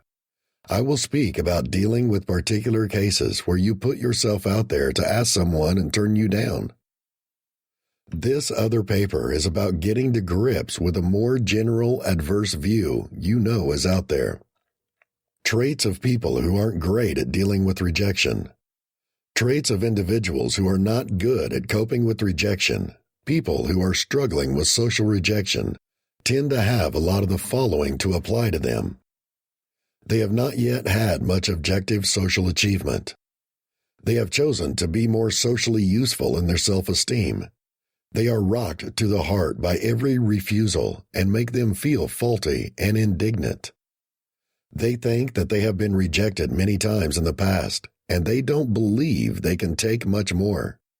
They feel that all rejection is terrible and that no one should ideally ever get rejected. They think they have to create and accept everybody they meet. They think it's going to be awkward and painful when it comes to getting rejected. They believe their rejections will haunt them forever and hamper their attempts in the future. They think they're going to be humiliated. Everyone knows what occurred, and they're never going to be able to live it down. Their mentality is scarce. They believe that social possibilities are uncommon and that they have laid themselves back if they blow an opportunity. They believe that one or a few rejections are a sign that their condition is hopeless and should be abandoned. They may become resentful and bitter the more they are rejected, and they overgeneralize and develop a negative attitude towards the whole category of people they see as having shunned them. People of particular artists don't want to hang out with me, versus all artists don't want to be with me. They can develop a defensive attitude of, I don't want to be friends with them after all. Some individuals may also be hardwired to be more rejection vulnerable. Since you have more social achievement and experience with rejection, your attitude towards it will tend to change. People who have an easier time with rejection, per the description below, their resistance to rejection comes from having had some real-world success. They're not immune to the sting of rejection. They may still hesitate to face it. And if someone is not interested in them, they may again feel down. Their facing rejection confidence and comfort will always be ups and downs. Overall, though, they have more internal resources to handle it. They're not necessarily the world's most famous people, but they've had success in the social world. They have friends. They understand that at least some individuals like them well. They have obtained direct proof of not being irreparably flawed. They know their worth and feel they no longer have anything to prove. If someone rejects them, they've had the life experience where they can honestly think, whatever. I've already had friends who are way better than this person. I'm not going to lose sleep over them not wanting to hang out. They've been rejected and made mistakes before many times and have seen firsthand that they can survive it and that it doesn't ultimately get in the way of their having the social life they want. Experience has told them that if they hold on to it, they will eventually reach their objectives. They have an abundance mentality. If one group or person turns them down, they can genuinely say they've got other prospects or existing friends to fall back on. Constructive attitudes towards rejection. People who handle rejection better also develop more healthy attitudes toward it. These also tend to come about as a side effect of their favorable experiences. The typical productive reactions are, they know when someone doesn't want to talk to them or hang out, it's often not a real rejection at all. The person was just preoccupied or had other plans and has nothing against them as an individual. When they are rejected for real, they know it's not always a reflection on them and maybe because the other person was having a bad day. They know they can't be a good match for everyone they meet. They know that rejection is just part of the process of trying to do things like building a social life. They understand that making friends is partly a game number. They think long term and focus on what their end goal is rather than worrying about how anyone interaction plays out. They realize everyone gets rejected at times, even self-assured, good-looking people who seem to have it easy. They recognize that trying to avoid all rejection would mean embracing a safe, boring, people-pleasing life. They view rejection as a way to screen out people who wouldn't have been a good match for them anyway. They almost see someone rejecting them as a favor, as a clear message has been provided that they should put their energy into pursuing other opportunities. They realize some rejections are a good thing, like if a bigot rejects them for being non-prejudiced. They recognize no one else cares all that much if they get rejected. They may even admire them for having the guts to risk going after what they want. They see every no as one step forward towards getting them a yes. They see rejection as an opportunity to gain feedback and learn from their mistakes. Getting past the catch-22. I fully realize the catch-22 inherent in what I've described above. Getting to a point where fear of rejection doesn't hamper social achievement. You must have had some social performance already. Yeah, there's plenty helpful advice. Here are my ideas on how you can bridge the gap. Get that first little taste of achievement and let things snowball from there. The beautiful thing about getting the mentality you're good at facing rejection is that it tends to construct on itself once it takes hold. Thinking that way subjectively feels better, and it propels you to even more achievement, further strengthening your fresh approach. Do not base your self-esteem on whether you can overnight become the world's most famous charismatic individual. If you can achieve a tiny, achievable social objective, it will create your trust and give you the momentum to make higher profits. This is a progressive method. It's not like you're going to get a friend and get scared suddenly. But as I said, it tends to maintain going once the ball is started. Getting that first bit of achievement and managing that first batch of rejections is the hardest. Like working on other social issues, the trickiest group is often right at the start when you try to get those favorable, original outcomes. The toughest are the first couple of times you deliberately stick your neck out and get dismissed. Those first few friends might be the most difficult to create. The remainder of the manner can be much smoother after you're over the hump. Try to embrace the excellent rejection attitudes. Above, I listed many of the more productive, healthy rejection opinions. For the most part, as you become more productive, you will begin to create them. Only reading about an alternative approach can sometimes assist to instill it in you. However, if that's going to happen to you, fantastic, but don't attempt to force yourself too much to have a distinct mentality. As I said, most of your shift in attitude will come with fresh experience. Facing your fear of rejection. As with other kinds of worries, face it and learn firsthand that you can manage it is the best way to get past a fear of rejection. In circumstances where there is a danger of refusal, start with those that feel simpler and more manageable and work your way up. No one ever totally kills off their pain by being rejected, but they can come up with against it much better. By definition, when you face your fear of dismissal, that implies you will be more rejected. Farther down, after that, I'm talking about some solutions to feeling better. You're going to have to use those policies. You have to get used to being in circumstances where you risk rejection. But when it occurs, you also have to be able to have a good, eventually useful reaction. If you don't and still take an adverse signal from being rejected, all the other rejections can make you feel worse about yourself. Your attitude towards being rejected can change once you purposefully start working on it. Some people may have read the above point and thought, I've already been rejected a ton of times. I haven't gotten used to it. If anything, I hate it more now. What I've discovered is that there can be a significant distinction between when you have data about how to manage an obstacle and you're intentionally. Someone may have just attempted to create friends in the past with no real plan behind it, and they were tossed entirely for a loop when they were dismissed. They could come in with a completely distinct strategy after reading more about social skills and how to face their fear of rejection. They would know, okay, here's what I need to try to do. I may be rejected. That's okay. If it happens, I'm going to do X, Y, Z. If not, I'm going to do QRS.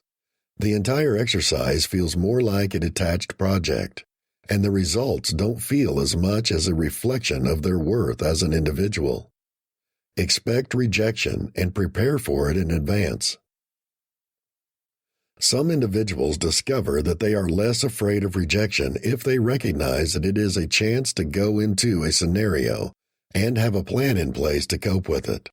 It's simpler to ask someone if they're going to hang out if you've already partly created peace by saying so. Some readers might believe, no, expecting rejection in advance is my whole problem, and anticipating it makes me feel worse, not more in command. This proposal may not apply to everyone. Going back to the prior point, once some individuals begin to address their fear actively and do not work in a reactive, moment-to-moment manner, their reaction to it may alter. Rejection is often not as bad as you imagine it's going to be. Don't get me wrong, I fully understand that some refusals are challenging to take, and right below this stage, I'm giving a few suggestions for coping with them. Sometimes we fear a possible rejection ahead of time, but it doesn't hit us as hard as we assumed it would at the moment it occurs. Our answer is more, oh, okay then. I guess they don't want to be friends, rather than, this is horrible, I can't stand it. You may also find your attitude towards the rejecter quickly morphing into an annoyed or indifferent one, instead of you feeling dejected. Well, if they don't want to hang out with me, then I don't want to hang out with them. Again, the concept that your mentality may alter if you proactively begin to tackle your problems of refusal may also apply here. Ways to feel better after a harsh rejection. The long-term rejection will begin to have less effect on you. Plus, there will be plenty of rejections at any point in the process that we can readily overcome. Like if we ask a bunch of colleagues if they want to meet in the evening for drinks, and most of them accept it, but 3 of them say they can't do it, we might not offer it a second thought. Or maybe we don't care if we attempt to chat with 2 individuals at a party unsuccessfully, before we finally hit it off with a 3rd individual. However, if we are used to it or not, there are still moments when we may be hit difficult by a specific setback, and we need to attempt to create us feel better. Here are a few suggestions. Give yourself time to feel down about it. A lot of rejections won't impact you a lot, but if you hit you harder, that's all right. Sometimes feeling down on this kind of thing is completely normal. Trying to force yourself to feel different doesn't help, or telling yourself that you shouldn't care as much as you do. If it upsets you, then it bothers you. You probably won't let it get to you as much one day down the path, but it does. Nevertheless, it goes without stating that you do not want to dwell too long on the rejection or let it paralyze you completely from doing other stuff. Depending on how much the sting of rejection, allow yourself to feel bummed out for a few days to a few weeks, then take more active measures to put it behind you. If the rejection was pretty run-of-the-mill, then you might need just 1 or 2 days to get it out of your system. Our minds are good at getting things back to business as usual, except extreme traumas, and not letting us feel the same emotion for too long. What you will likely also find is that the faster you will naturally recover from it, the more experience you have rejected. At first, turning back may knock you out for a couple of big days. With time, you will still feel it, but in a day and a half instead, the worst of the emotions may pass. In minutes, you may even begin to overcome minor routine rejections. To make yourself feel better, use general methods. This is normal advice. Allow yourself to feel inadequate after the rejection for a little while, but after that, Begin doing stuff that will assist to pick up your mood and remind you that you have a lot of other beautiful things going on in your life. Go and do something delightful, practice, speak to somebody about how you feel, get it off your chest, etc. Watch how you think about the rejection and clarify it. This is an important point. You don't want to produce a takeaway message when you're dismissed that strengthens emotions of helplessness and low self-esteem. You can assist avoiding and challenge your self-critical, unrealistic ideas. The previous point is not to contradict this. If you feel bad, that's all right, and it's not about attempting to force your thinking to be ideal, so you're not going to feel a normal reaction. It's more about watching for ideas that can make things worse. The explanation you offer yourself for why the rejection occurred is one thing you want to look for in specific. You may tend to blame everything on your alleged private faults and generalize one setback to imply that no one can ever like you and that your social issues will never get better. You may also suppose that individuals have an opposing view about you. Take the time to consider more simple explanations. First, ask if you've ever encountered a real refusal of something you just felt like.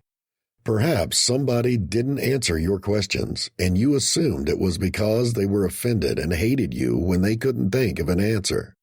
Or their mind moved somewhere else temporarily. Additional examples. She didn't want to talk to me because we didn't have much in common. Oh well. She can't hit it off with everyone. Maybe the next person will be different, versus she didn't want to talk to me because I'm so awkward. No one will ever like me. He didn't invite me to the party because he didn't have my contact information. He didn't invite me to the party because he thinks I'm boring. That discussion did not go well because he was distracted by the document he owed tomorrow, versus that conversation didn't go well because people think I'm lame and I can't think of anything to say. Due to a mix-up, he didn't return my message. He thought I knew he was out of town this week, versus he just didn't return my text because he hated me and just made excuses. Put the rejection into perspective. Sometimes it can also assist you in taking a step back and thinking about how crucial the rejection in the grand scheme of things really is. Just after being rejected, somebody's thoughts may be a little overblown, and they'll believe things like, "That was my only opportunity to make friends. Now that they've turned me down, I'll be alone all year round." Or, "They seemed like they'd be the ideal friend for me. Without them, my social life would never be the same." If they believe more realistically and bring stuff in view, they might be realistic. Chapter 6. Best Habits for Success and Best Habits of Successful People. This chapter will be pretty simple and straightforward, and if I were you, I'd be excited for that. We all want to be successful, don't we? We all want to live prosperous lifestyles, have good relationships, do better at our different works and businesses, and so much more. But before you get to cruise on a yacht to Ibiza or the Caribbean, there are some good habits that can spur you toward success. Many billionaires and well-known celebrities follow almost the same routine that has become a part of their daily life. In other words, habits. If you lived in Silicon Valley, for example, you will notice many of these people get up very early in the morning to either take a walk or meditate. Sometimes they run and even do both meditation and walking. They cultivate great habits that are necessary for them to lead a healthy lifestyle to match the demands of their business and workplace. Low self-esteem is tragically a self-fulfilling prophecy. The more terrible you feel about what your identity is and what you do, the less inspiration you'll need to take the necessary steps to build your self-esteem. From that point, it's easy to winding down into a cycle of negative and runabout reasoning, keeping you buried in harming and wrong beliefs. It is procedure, and it won't happen medium term. However, there are things you can do to kick it off and keep it moving. Here are 20 powerful ways to improve your self-esteem rapidly so as to start feeling increasingly confident. Instructions for this assessment. Emotional intelligence is an important measure of how we relate with other people, influence their lives, and react to situations. The test is meant to help you gauge how much you have grown in making relationships with other people better and realize the areas that need to be improved. The test is geared towards making you a better person and not to make you feel bad about yourself. The questions are in forms of situations that we experience in our daily lives when relating with people, especially those who are closer to us. The answers are the feedback we give to the described situations in form of how we behave, feel, or even think. When giving the answers for you to get an accurate assessment of yourself, be honest. After taking the test, you will be required to calculate your score following the score scales provided. The recommendations on how to improve your emotional intelligence will be provided. Use it according to your score. When we could just speak about it, the true breakthrough came. Have you ever had that experience? I have been facilitating, planning, team building, and conflict resolution for big and small organizations for more than 30 years. When individuals just speak with little or no concern about becoming polarized, I saw the biggest impact and deepest happiness. Of one kind or another, polarization is triggered by fear. By empathy and compassion, i.e., by investigating what matters most to individuals behind their decisions and views, we can eliminate fear and promote a relationship with each other. We can at least understand, if not agree with, the cares and issues of one another more often than not. Free of fear, we explore assumptions, suspend judgments, and ask questions. We are discovering possibilities that could have been lost if they were not spoken. I think that if we eliminate fear in our organizations, communities, companies, and interactions, we will serve our world. Nobody is too hard to work with. When we're free of fear, no choice is too complex to create, and no discussion is too hard to have. The capacity to participate in fearless discussions may be the biggest asset of an organization. What's fearless about someone? If I've learned anything from the Princess Diaries, it's first, never going to the conventionally hot guy. Second, that eyebrows really have the power to transform your whole face. And finally, that courage is not the absence of fear, but the judgment that something else is more important than fear. And it's like, all right, Edward Christophe Philippe, Gerard Rinaldi, Genovia's Prince. That's a beautiful feeling. But can you say that it's simpler to say than finished? Sure, I think it's objectively more important to take risks and try new things than my little anxieties, but that doesn't mean they're stopping. Making that decision does not mean anything unless you have the power to act on it. So how can we be more like the world's apparently fearless doers, courageous businessmen, people who clearly have doubts and anxieties, but do they seem to be unfettered? Who takes hazards leading the huge mistakes as well as huge achievements? Who can experience the fear, then take a deep breath and do away with it? Number 1, coming to terms with your weakness. This advice made me think instantly of the quote from Salvador Dali. Do not be afraid of perfection. You will never achieve it. At the root of being fearless is a powerful knowledge of yourself that you have faults. You will make errors. You will fail. It's a misconception that an overblown self-confidence will make you fearless, claims psychology writer John Vespian. Self-delusion won't safeguard you from anxiety, depression, or discouragement. Only when individuals acknowledge their own weaknesses do they become fearless and, as a consequence, learn to cope calmly with stressful circumstances. They become fearless because they are prepared to give up the pretense of invulnerability, while remaining efficient and alert at the same time. Number 2, being with your goals realistic. But optimistic still, yeah, it's a hard balance. People who hold unrealistic expectations are those who prove to be the most sensitive to emotions of helplessness and fear, claims Vespasian. Learning to be realistic without falling prey to cynicism and delusionment is one of the main elements of becoming fearless. You need to learn to see reality as it is, but also to retain your capacity in every adverse scenario to see the positive. Fearless individuals can always see signs of hope, even when it seems that everything is falling apart. Learning to be realistic will assist you to remain calm and fully operational in crisis scenarios and strengthen confidence in yourself. Number 3, cultivation balance in all areas of your life. Fear is a natural human reaction to conditions of threat. Fear can warn you against risk or possibly save you from a catastrophe in your life, but only if the equilibrium is maintained.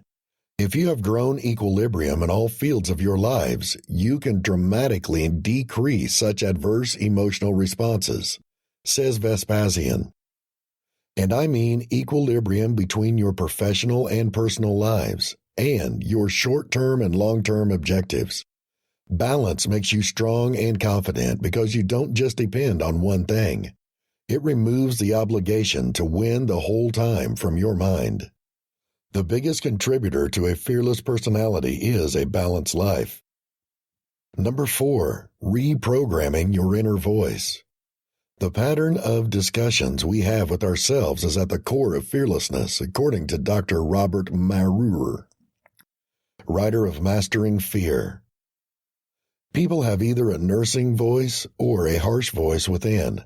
Successful individuals have a voice during moments of adversity that reminds them that it's fine to create errors, be scared, or ask for assistance. On the other side, he says, people who are scared of danger will often admit that they are scared of emotional abuse if their attempt fails. If your internal voice is your hardest critic, do not despair. It can be reprogrammed. First, when facing setbacks, recognize that you say to yourself, do you have the same decision inside if you were to support and comfort a colleague or friend? If it's not, write what you'd say to someone else facing the same challenge you're facing. He indicates reading those ideas in a comforting voice 2 or 3 times a day. This will train your inner voice over time to be less of an asshole. Number 5, seeking out mentors. One of the worst reactions to fear is to allow it to fester internally, bouncing between your inner voice and your asshole. You will need to consult someone you trust to comprehend your concerns and transform them into enthusiasm or beneficial action. Seek a mentor, professor, colleague to discuss the situation's concerns and brainstorming strategies. For individuals who move up the career ladder, this can be difficult, as much of our achievement comes from individual competition. It is vital up to a point to be able to compete with others and outshine other candidates or peers. The next equally important set of abilities is the capacity to seek assistance and work together. Ultimately, both skills are essential, competing and working together. Sharing fears or insecurities doesn't make you weak. You'll discover that other individuals share your fears and eventually empower you to move forward. Why fearlessness is so related to power. Fearlessness and trust. If you don't fear anything, you will be confident, of course, because a lack of confidence is caused mainly by fear of dismissal, threat, or failure. So you might say that trust is a byproduct of fearlessness. Fearlessness allows individuals to do incredible stuff such as climbing skyscrapers, launching their bodies across the goal line in football, and, most importantly, living their perfect lives boldly. Most individuals who want to be more confident are going to aim straight for trust, but I believe that by aiming for fearlessness, they could have better achievement. In many respects, being more confident is a more direct strategy. You attempt to construct yourself higher than your fears in a "I can do this" manner when you attempt to be confident. How fearlessness becomes trust. Imagine you're seeing an appealing individual and wanting to speak to him or her, but you're not sure enough. At this stage, it will be very hard to attempt to gain trust. Trust comes from within, so it requires time to build trust in your baseline. Although there are some strategies at this time, such as confident body language, that can boost your trust physiologically. But what if you're trying to overcome your fears as a manner of becoming more comfortable? Shyness. Are you shy? If so, you're far from being alone. Many individuals throughout the globe are suffering from mild to severe shyness and struggling to overcome it. Nearly 17 million American adults are estimated to fulfill requirements for the disorder of social anxiety or social phobia at some stage. The amount of adults struggling with shyness exceeds the amount considerably. Fortunately, there are some efficient strategies to overcome shyness and social anxiety and gain confidence. To overcome shyness, you'll need to comprehend the conditions that cause your shyness, work to modify your mental state and outlook on those conditions, and practice placing yourself in comfortable and awkward situations until you've worked through the concerns. Remember that you don't magically break out of your shell overnight. It requires time, effort, and the willingness to change, of course. Help with shyness. Number 1, understand your shyness. Think of your shyness root. Shyness doesn't necessarily mean you are introverted or you don't like yourself. It just implies you get upset when the spotlight strikes you for some reason. What is your shyness root? Usually it's the symptom of more significant issue. Here are 4 options. You have a weak image of yourself. This occurs when we assess ourselves, and the voice is negative in our heads. Stop listening to it. Is hard. But it's your voice at the end of the day, and you can say what you want to say. You have problems with compliments that you believe. Whether you think you're looking great or not, somebody did. And that's why they told you that. Wouldn't you be calling them a liar? Lift and acknowledge your chin. Say, thank you. Don't attempt to say that they're incorrect to the individual who paid you a supplement. You're worried about how to get off. If we concentrate too much on ourselves, this occurs. Because we're monitoring our actions throughout the day and making sure we don't mess up. We're assuming everyone else is too. If that sounds like you, we'll speak about turning the focus on others. Others mark you as shy. Sometimes we're shy when we're little. Unfortunately, individuals are latching on that and treating us as such, even if our personalities develop from it. You may have been lumped into this category by others, and you are attempting to accommodate them. The fine news: you have to get yourself adjusted. It's possible to get over it, whatever your reason. They're the one thing you have control over all aspects of thinking. Yes. Number 2, accept the timidity. Try to acknowledge your shyness and be comfortable with it is one of the first measures to overcome your shyness. The more unconsciously or consciously you are going to withstand it, the longer it will prevail.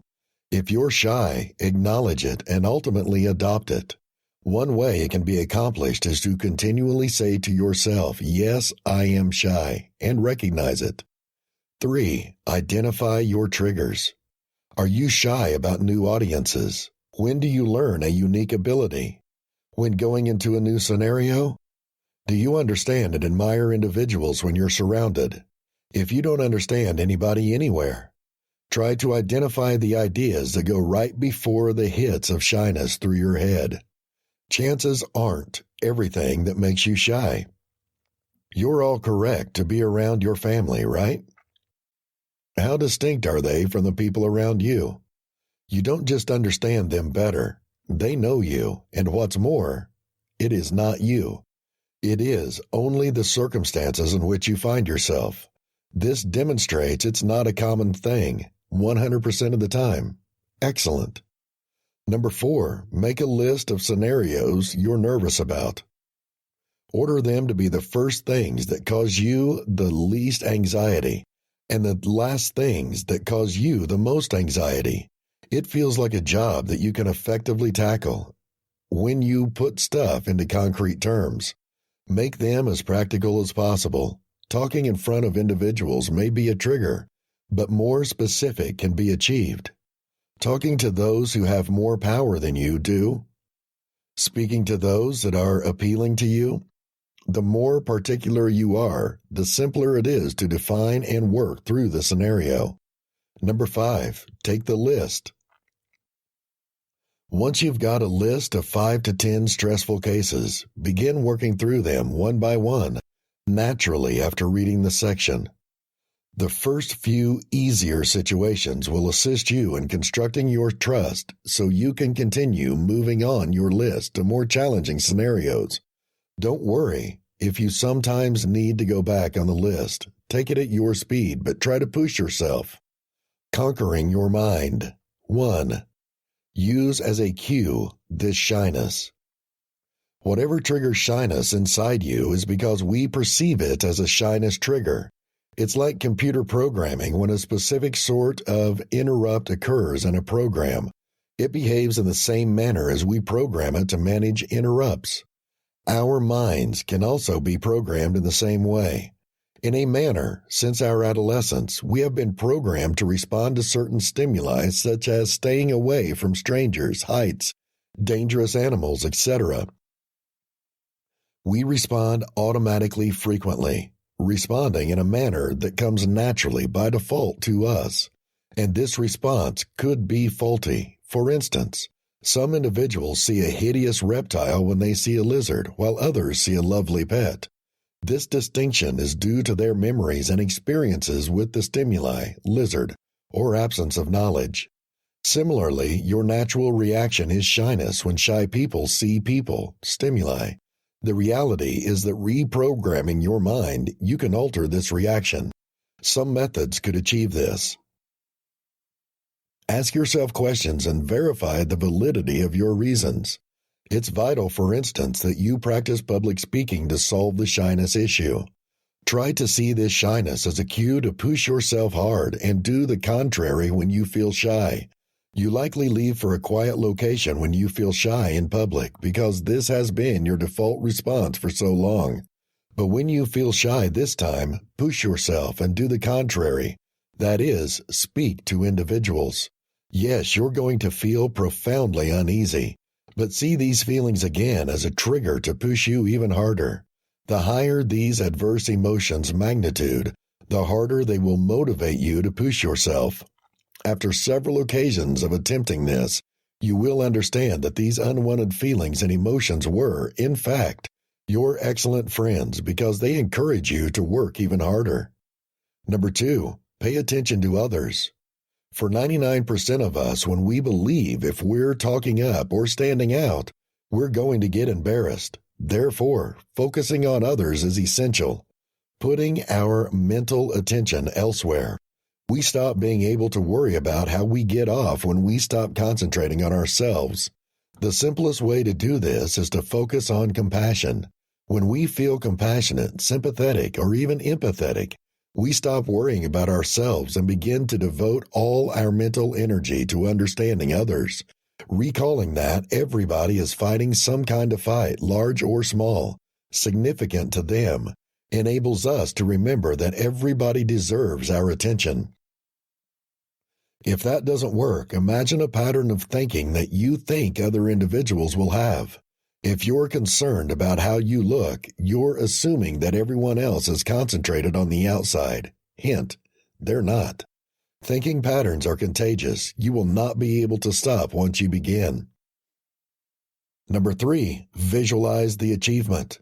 Close your eyes and see a scenario you may be shy about. Now, believe about being confident in the sight of your mind. Do this frequently and in distinct circumstances. If you do this every day, particularly in the morning, this is the most efficient. It may feel stupid, but visualization is used by athletes to create their abilities, so why not you? Engage all your senses to form them feel as genuine as possible. Think of being comfortable and happy. How do you sound? What do you do? That way, you'll be ready when the time comes. Number 4, have a nice posture. Standing high provides the feeling to the globe that you are confident and receptive to others. We are often handled the manner we feel, so your body will emulate that sensation if you feel accessible. A collection on top of the matter. Your brain will be fooled too. Research suggests excellent posture, high-headed, back of shoulders, and open arms make us feel authoritative, comfort, and, to top it off, lower stress, and even more, the reasons you didn't need. Number 5, practice speaking to yourself. This will assist in preventing the potential embarrassment due to mumbling or speaking too silently that you need to repeat what you said. You have to get used to listening to your voice, even to loving it. Remember to pretend to have discussions. Sounds absurd, sure, but you're going to notice patterns, when and why you're going to fall off, times when you think you're talking loudly but you're not, etc. You're going to feel like an actor at the start, and performers do stuff to get in the moment, but it's going to be an ancient practice. Practice, make habits. Number 6, don't compare it with others. The more you compare yourself to others, the more you feel you are unable to measure, and the more intimidated you think, the shyer you will be. Comparing yourself with anyone else is no use, but if you do it realistically. Everyone else is overwhelmed by issues of self-assurance too. Significantly, if you have some friends or family members who are incredibly confident and extroverted, ask them about this subject. They're likely going to say something. Oh yeah? I'm completely making it a deliberate thing to put myself out there. Or, I used to be awful. I had to work on it. You're just at a distinct stage of the process than they are. Number 7, remember how good you are, gosh darn it. Everyone has to give the world some unique gift or characteristic. It might sound corny, but it's true. Think about what you know, what you can do, what you've achieved, and not how you look, sound, or dress. Keep in mind that everyone has something they don't like about themselves or their lives, even the beautiful people. There is no particular reason why you should be shy about your problem, while their problem doesn't make them shy. You will understand that you have plenty to give to any group or situation when you focus on this. To improve a problem, discussion, or circumstance, your resources and abilities are required. You're going to feel more willing to talk up knowing this. 8. Identify your strengths and social value. Just because you're not the alpha in the room, having the most booming voice, or starting the party doesn't imply that you lack social strengths. Are you an excellent listener? Are you looking for details? It may be something that hasn't ever happened to you, so sit back for a second. Are you better than most people around you observe? Possibly. You can get a benefit from your strengths. If you're an excellent listener, you're likely going to be able to see if someone has an issue and has to wind up a bit. They're the ones in need of you in this situation. There is nothing in this scenario that threatens, so ask them what they're up to with. You noticed a little bit of steaming at the ears. Can you give yours an ear? All roles must be carried out in each social group. Even if you don't see it, you have a location. None is better than any other. Know that the group dynamic is completed by your value, whatever it may be. Number 9, don't get the labels captured. Famous individuals are not pleased with the record. Extroverts are not necessarily ordinary or happy. And shy individuals are not necessarily introverts, dissatisfied, or cold and aloof. Just as you don't want to get caught in labels, don't tackle them on anybody else. Popular college children are struggling to be an ordinary day in and day out. They are attempting to find in and success. Good on them. But that doesn't mean they're pleased or that they're going to last. Trying to emulate something that doesn't look like it won't get you anywhere. You're better off going to your drum beat. The drum ends in high school. The drum finishes in college, and then that's left with you. A few drumsticks as well as a funny hat. Conquering social situations. 1. Inform yourself. It's an excellent idea to prepare yourself with a couple of hot subjects if you're attending a party next week. Will the state shut down again? A finale of a hit TV show? An event from around the world? Read up. That way, you can chip in when the subject comes up in discussion. You don't want to impress with your in-depth and detailed understanding here. You want to join in. Others don't seek judgment or views to be given, so maintain it light and friendly. A simple, man, I wouldn't want to be in the shoes of Boner, can keep the conversation from stalling. Number 2, think of phased discussions. It is possible to simplify social interaction to a point. When you downgrade the fundamental measures and internalize them, you will be prepared to engage in autopilot discussions, which is much less stressful. Think of all 4-stage studies. Stage 1 is a straightforward starting line, and it's best, it's small talk. The introductions are phase 2, self-explanatory. Step 3, find some common ground, some subject about which you can both speak. The 4th stage closes. One party informs the other of their departure and summarizes potentially exchanges data. Well, it was good to talk to you. That's how I never thought of Walt. Let's chat again soon. Here, my card. Number 3, start a discussion. Remember, you've finished a fantastic project. You've been hiking that mountain. You overcame that disease. This discussion will be a piece of cake if you can do all this stuff. A random remark about something that you two share is going to begin. This danger bus is always late.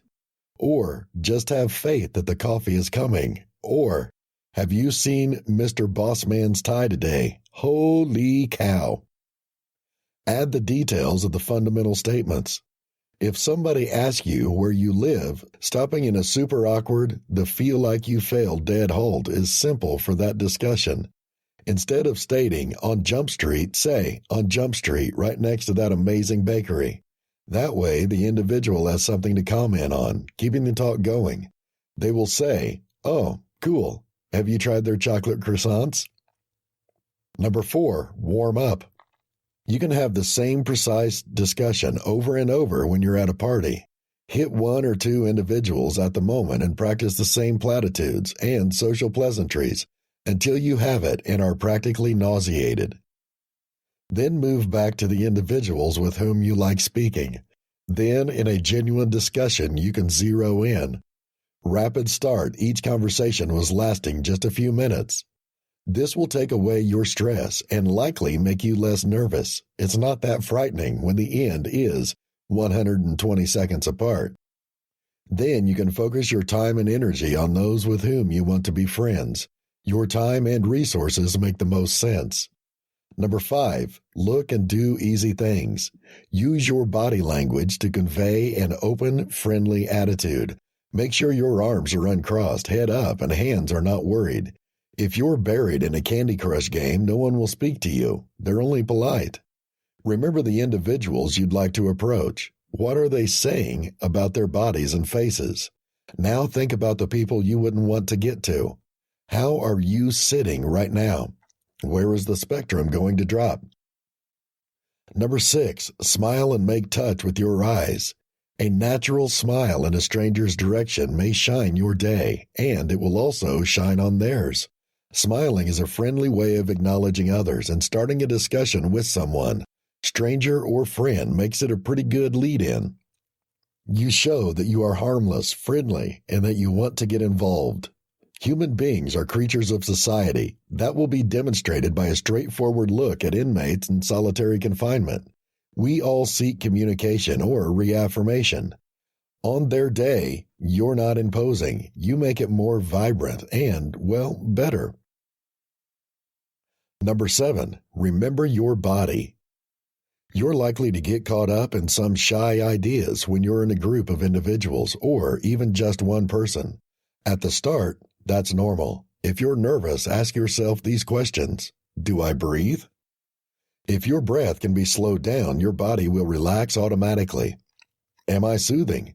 If not, move your body to a more convenient place. Will I be accessible? From your placement, you may be taking indications. Opening up can alter how others see you as a part of the community. Challenging yourself. 1. Set your objectives. It's not enough to believe I'm going to go out there and not be shy. It's not a concrete objective. It's like stating, I want to be great. You need goals that are focused on action, like speaking to a stranger or starting a discussion with a lovely kid or girl, Focus on a small day-to-day achievements, then gradually become more audacious. It can even be a daunting challenge to ask a stranger the moment.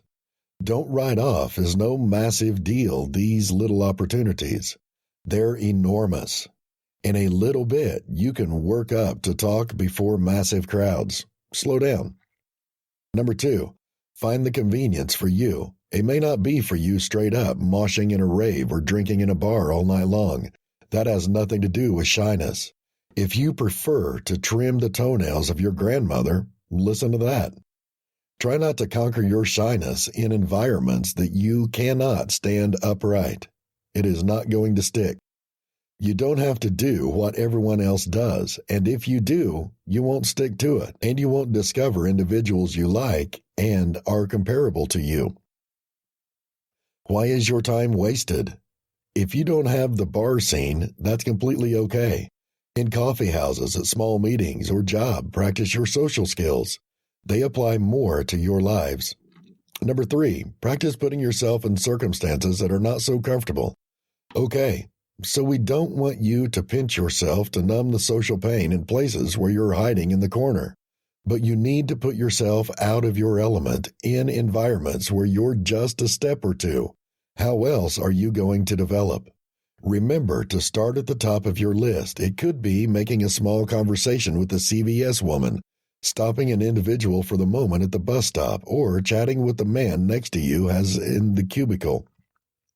Most individuals start shit. Have you figured out why that's yet? They're just like you. But there are chances for discussion. Number 4, introduce yourself every day to a fresh individual. Talking to strangers is often more straightforward, at least briefly. You may never see them again, after all, so who cares about what they're thinking about you? The man is walking down the road to a bus. Try to create eye contact and smile with him. It's your time for 3 seconds. The more you do this, the more receptive and friendly you discover individuals. Once in a while, you're going to get the occasional person who's paranoid and wonder why you're smiling at him. What's more, smiling makes people wonder why you're getting in their heads now, instead of the other way around. Number 5, put it out there. You wouldn't usually believe in discussing it with someone. Try finding individuals who share one or more of your interests and planning to speak with them. You will discover yourself in front of a group at some stage or another. Chime in with even the most fundamental statements or somebody else's help.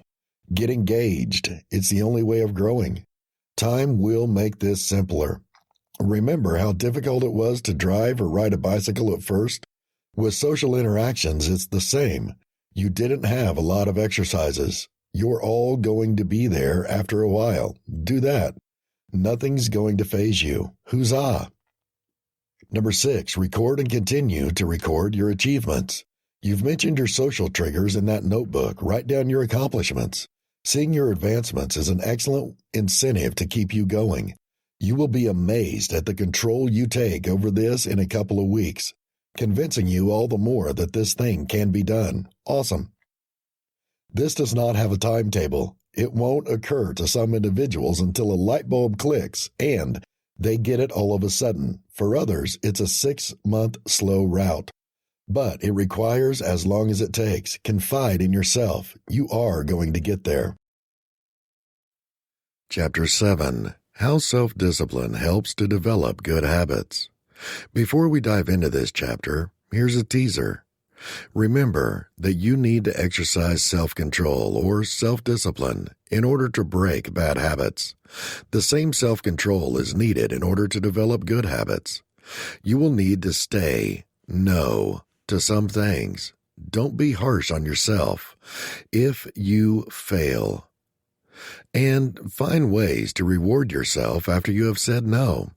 For instance, if you say, I'm not going to watch TV today, and you manage to succeed at that, reward yourself with a fresh bowl of fruits and tell yourself, I'm the boss, or I can do anything I set my mind to.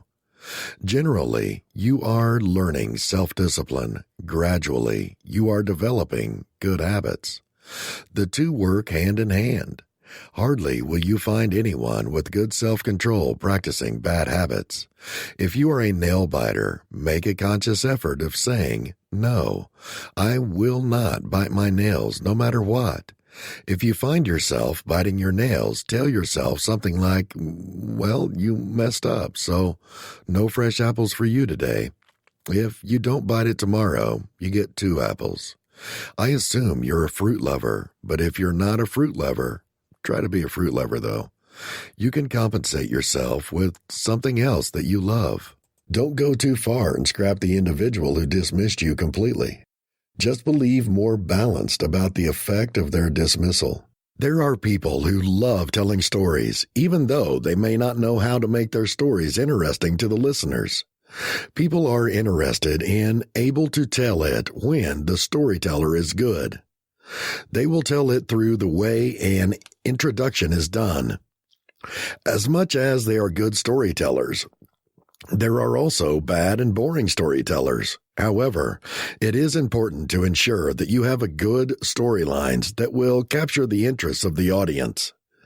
When you are a poor storyteller, you are likely to lose your audience. This is because they easily lose interest in your stories, as they are not catchy enough to keep you listening.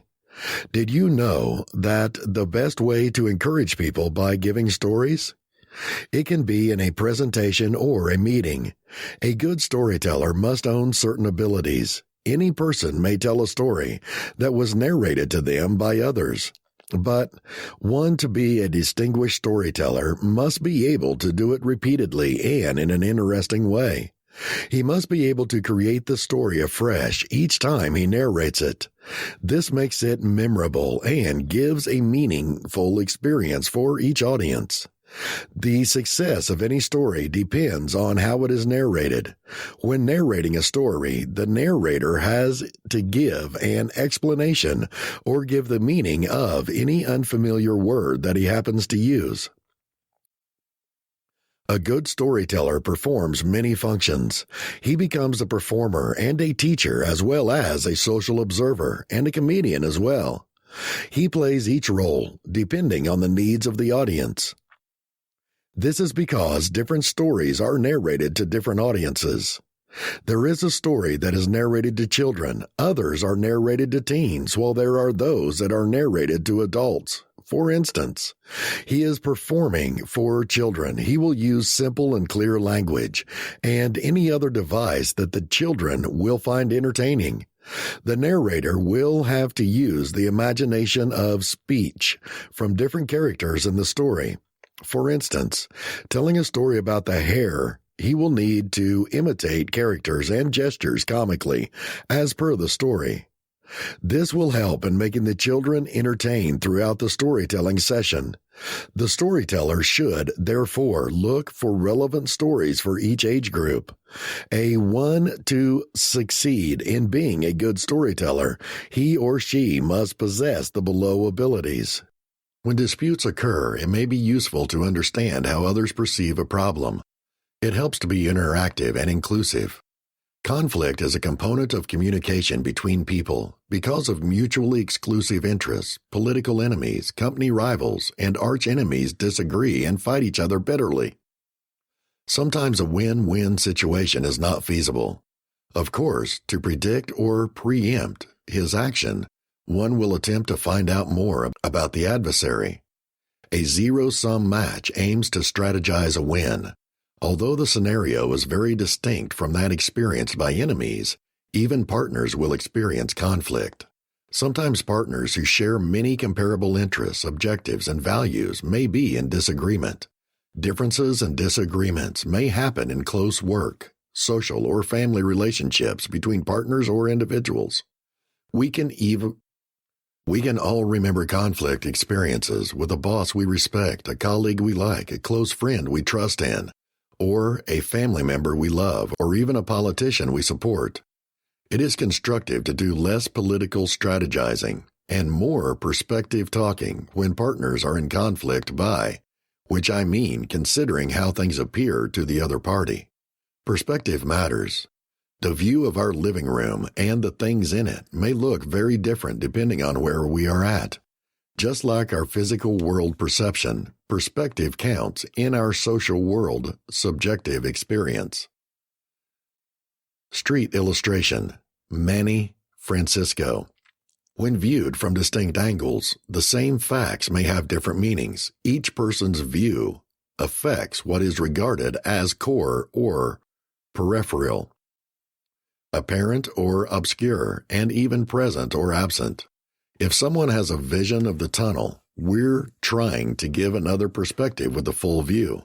Sometimes two aspects may be quite the opposite, but each is still entirely valid in distinct ways, similar to the opinions from the opposite sides of a space. If we do not know the viewpoint of a person, it may seem ridiculous to us what is very personal and sensitive to him.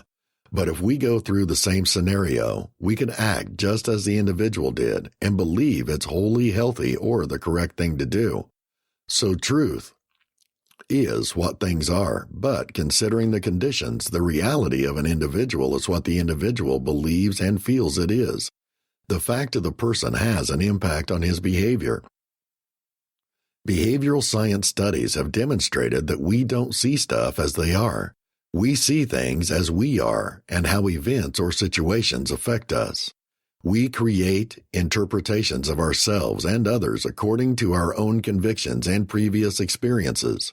In this context of the circumstances in which we live or are in, we give meanings to things. It's hard to suspend or alter it once we've taken a viewpoint.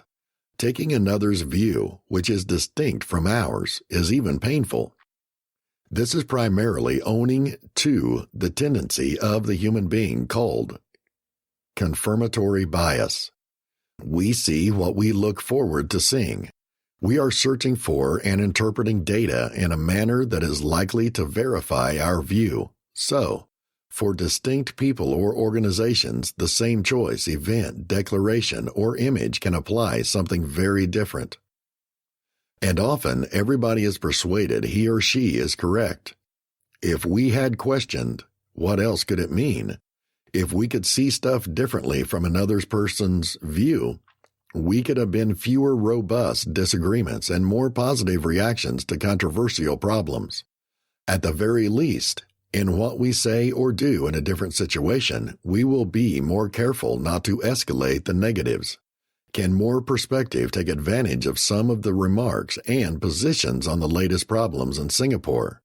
Consider the foreign inflow tightening policy, the disciplinary sanctions imposed on the Singapore General Hospital staff handling the hepatitis C outbreak, or the activities marking the first anniversary of the death of founding Prime Minister Lee Kuan Yew. Can we suspend or move beyond our view on problems like these and attempt to see stuff from another's perspective? If we can, and if we do, we might not find our viewpoint as valid as we assumed, or at least it's not the only one that is true. Of course, for excellent reasons, we may still hold on to our view. But now, because we know the other viewpoint, we can better tackle the differences. Mistaking a perspective. When we attempt to take another person's viewpoint, there are two primary pitfalls to prevent. The first is the overconfidence we succeed in seeing stuff from the viewpoint of another person, particularly when we have attempted sincerely. Remember the time our partner was disappointed with our gift and doubly upset that we didn't attempt to comprehend what they want. The reality is that we tried to take the viewpoint of our partner, but ended up with an erroneous one. Research has discovered that individuals are incredibly incorrect by watching the facial expressions and behaviors of the individual when they infer what an individual is thinking or feeling. More importantly, individuals are overconfident that they have succeeded in correcting the person's viewpoint, as shown by their evaluation of their precision. The second pitfall is to treat the viewpoint of another person uncritically, as valid, and to use it to handle the discrepancy. When the view is based on erroneous assumptions, the result is often a false conclusion and the actual problems are lacking. For instance, a view on an event can suppose that when making a choice, a leader had access to a critical piece of data. If this hypothesis is factually incorrect but not fixed or challenged, the disagreements could end up with integrity decisions when information flow could be the actual problem. Saying that we respect distinct views is politically right. To state the pros and cons of each aspect, particularly the degree to which it is valid or invalid, it requires private belief and political bravery. Positive habits in perspective talking. To avoiding overconfidence and uncritical acceptance, 3 beneficial habits can be adopted in perspective. To begin with, be inclusive. Honestly, consider other very distinct views from yours. We may find similarities when we compare opposing views. When we discover similarities, we can see if they can compensate and complement each other for their distinct strengths and weaknesses. A new and better perspective may arise from both views. Ironically, when disagreements between views are based on high values and principles, inclusiveness may be most crucial. We think in integrity, justice, mediocrity, harmony between race and religion, responsibility, and rule of legislation. If we actively follow our viewpoint guided by one of these values or principles, could it be that some of the other benefits and principles that we are also dear to us motivate the individual with whom we disagree? We should therefore consider how valuable or principle is applied to the particular context and how other values and policies may be acceptable. We can also be aware that when a value or principle dominates our view, we may end up arguing or behaving in a manner that is not as valuable as we should be. Second, you should be interactive.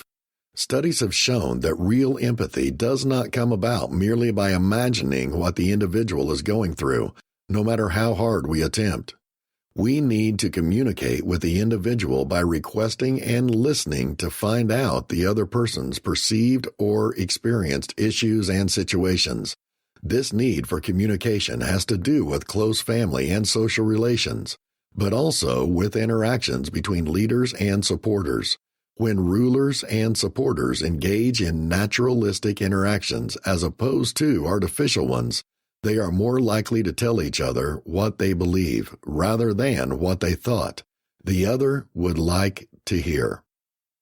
As a consequence, one can understand the issues and situations of another better.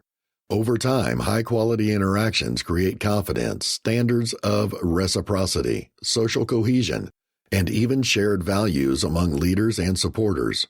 All of these will motivate them to see stuff from the point of view of each other and promote conflict resolution and cooperation. But the opposite is exact as well. When confidence is low and we take the perspective of each other, we won't like what we see. Research has shown that seeing stuff from the view of another will further polarize opposing opinions and lead to more conflict in such circumstances. Finally, between subjectivity and objectivity, hit an intermediate note. To emphasize with the view of another person, one has to be effective in taking that view, and this includes feelings of subjectivity, but some degree of detachment must accompany empathy to keep objectivity and assessing problems and views. Detachment implies the capacity to step back to see the larger image, like zooming out with a virtual helicopter perspective on Google Earth. We lose sight of valuable information on the floor when we fly too high. As they seek the view of the helicopter, high flyers must be susceptible to their rapid ascent. They have to understand when and how to get nearer to Earth to see what matters below them. When we handle disagreements, many differences can converge if we can be more inclusive, interactive, and intermediate. They become pathways to common or complementary objectives. If we learn to see stuff from another's perspective and apply them appropriately, we are more likely to avoid misunderstandings, allow constructive discussions, and attain win-win solutions. The importance of being capable of seeing a situation from another person.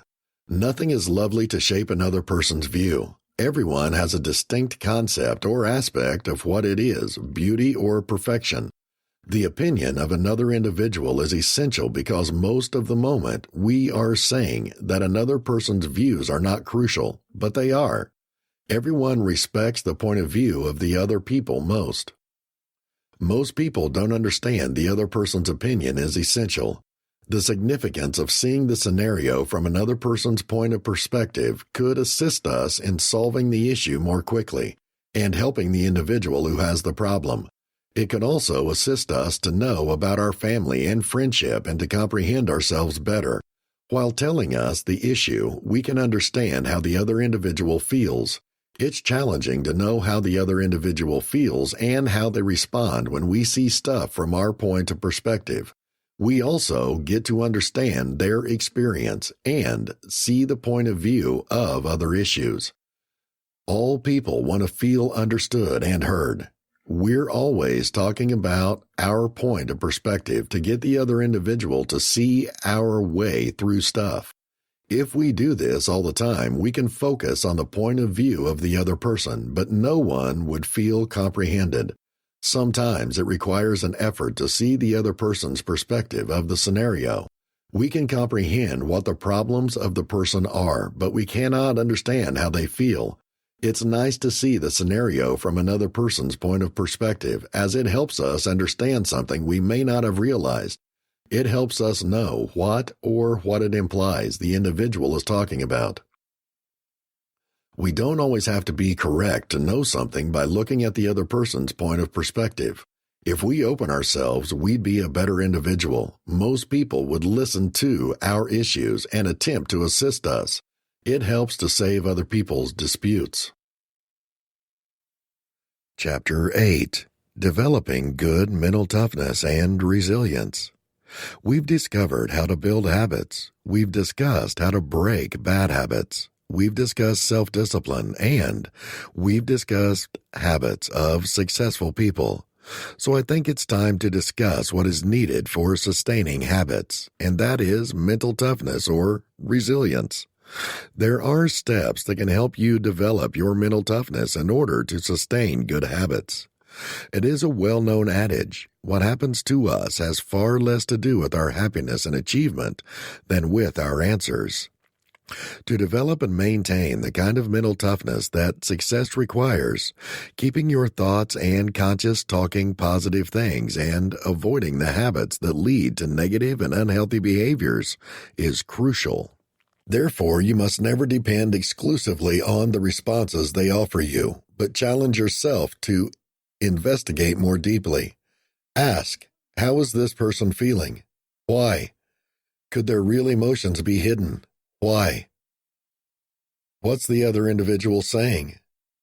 What am I seeing the other person do? What an individual was saying, how things are told, and what they are doing must be synchronized. In other words, all have to be aligned with one purpose or intention. If there are inconsistencies about what they say and what they do, you'll understand there's an imbalance. And where the inequity exists, the other individual is likely to hold back their real emotions and intentions. An individual who practices empathy regularly trains themselves to define the underlying emotions and intentions that are usually shielded and concealed from perspective. Use the ideas you collect here to investigate further to inspire the other individual to open up their real emotions and experiences to you. 3. Identify with the experience of the person. When the other individual begins to feel comfortable with you, they will be more prepared and able to express themselves. They will become susceptible, in other words, which will assist them in conveying their real emotions and intentions. It is of paramount importance when they reach this stage that you take the time to identify with their experiences and the feelings and emotions that accompany those experiences. Of course, you may not always be able to relate to the experiences of another person. You can still imagine yourself living through these experiences and the associated emotions and feelings, however. Or you may have comparable skills that you may be able to relate to the conditions that they are presently experiencing.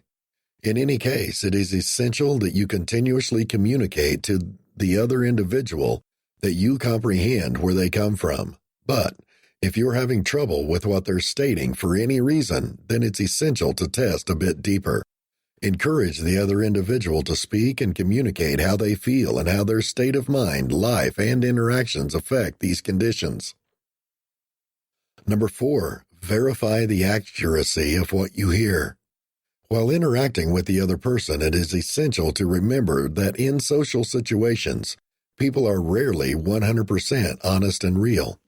However, don't get me wrong, this doesn't imply you're being deliberately misled by individuals. They protect their emotions and mask their insecurity. It's like placing on a mask that hides the expressions of our faces. For example, the cover has a smiley face, but we're worried and petrified beyond the mask. Because of this, you mustn't bring stuff to face value. Think objectively about what is said and done by the other individual. It is very feasible that what you hear or observe can only be a piece of reality. The individual can hold stuff back very well, and that's all right. They only protect their self-esteem.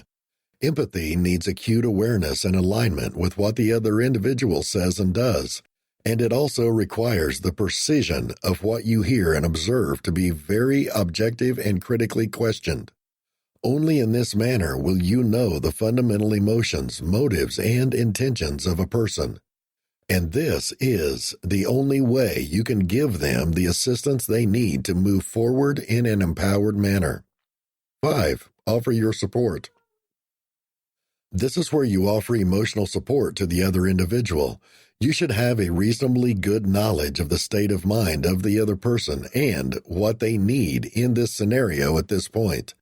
This does not, of course, imply that you have the green light to offer unsolicited advice to the other individual. Instead, it means emotionally, physically, mentally, and perhaps even spiritually being there for them. Be soft and encourage the other individual to discover the power to move forward. Of course, this power comes from within, and the best way to do this is to ask questions that encourage the other individual to take the initiative, to move beyond the barriers and fears that hold them back. This is a life coaching strategy, where the life coach empowers its customer by using questions. These questions assist their customers in discovering their responses to the issues and conditions of life. Therefore, it is not the coach who gives them the reactions, but the coach who asks the correct kind of questions to assist the client in discovering the solutions for himself. Number 6, emotional detachment practice. The one drawback to empathy is that it is straightforward to get emotionally drawn into the world of the other person, where their issues, pain, and experiences are mainly our issues, depression, and feelings. This can get overwhelming, but very rapidly, and interfere with our quality of life and our capacity to assist others. Because of this, it is essential to detach emotionally from the experiences of other people. This, of course, won't be simple. To maintain a healthy attitude, it's something we need to do. I comprehend the pain of this person. I am not going to let their pain turn into my pain. One way to do this is to commit yourself to play distinct roles all day long. For example, when you practice empathy, you can play the role of a career who looks after those around you for the emotional well-being. However, once you've removed yourself from that position, you move instantly to another area of being a parent, leader, manager, wife, or whatever it might be for you. In other words, in every position you become a distinct individual. Thus, one function will not interfere with how you conduct yourself throughout the day in different situations. Leadership is a core factor in the current world because it is critical to manage people, to make people work toward a common goal. Those people at the helm to manage people are given the task of leadership. This post of leadership is either vested in people or by wing support and trust from people. Therefore, leadership can be described as the act in which one influences people to achieve a common set of goals. One is supposed to put the effort into interpersonal relationships for the process of influencing people to be successful. It is because people who are leaders commonly identify influence and achieving set of objectives as common denominators. The method of mirroring can be the solution to all your issues. This section will inform you of why. It would be trusted if we could all have one value that would bring us forward in every region of life, because we need more of that, and that's the instrument that can assist us in kickstarting each day and being a winner in life. Trust is the ultimate success. If you don't have the right qualities for a job, or else you can do it simply because you believe in yourself to such an extent that all uncertainty, doubts, and fears are gone. And before you indeed are, you see yourself as useful. Nothing can prevent you once you have this mindset. But how are we going to become so confident about our skills? What makes us think ourselves so much that our performance can no longer be affected by any external factor? We are directly speaking in the mirror to ourselves. The mirror technique. The mirror method is an activity that builds trust. It allows you to use your subconscious mind in a matter of minutes to appear and feel more comfortable. Talking in the mirror to yourself. How do you do it? Everything you need is a mirror. You're standing right in front of it with your head up and back of your shoulders. You look in your eyes, breathe profoundly, and begin to repeat strong statements loudly. If performed daily, this practice will have an enormous effect on many fields of your lives. You don't need any training, understanding, experience, or even a little trust. All you have to do is look at your reflection and say favorable, practical, motivational statements about you as an individual and your life as a whole. How often are you supposed to do this for maximum outcomes? Begin twice a day, right after you wake up in the morning and before you go to sleep in the evening. For this workout, these are the two best moments of the day. Here's why. What you do in the morning first sets the day's tone. In the first few minutes when you open your eyes, your mind is most vulnerable. And if you participate in such an activity, the statements you repeat in the mirror will bring your awareness to a higher level, and you will feel an immediate increase in self-esteem. Then do it again at night to increase the impact. People often wonder how long the mirror method should be done every time. The truth is, the longer you succeed in doing this, the better. But it will be difficult for a beginner to maintain doing it from scratch for 10 minutes. This is why you're supposed to begin tiny, like any other fresh behavior. Do this today for a minute, and the next couple of days. Then, you'll think more comfortable doing it. Don't forget it, and quickly, you'll feel it's simple to maintain up for a long time. That's when, for 5 minutes, you can do it.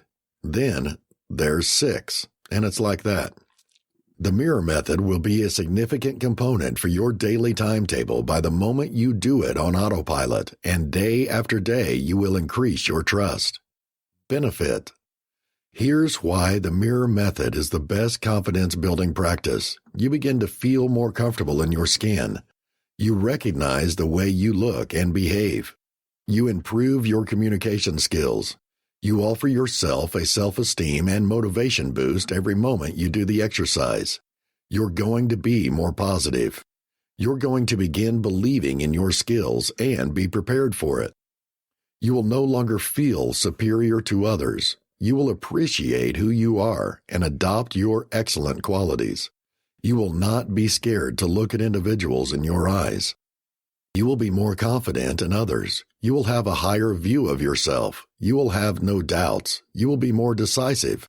You will set higher objectives and be more confident in your opportunity to react.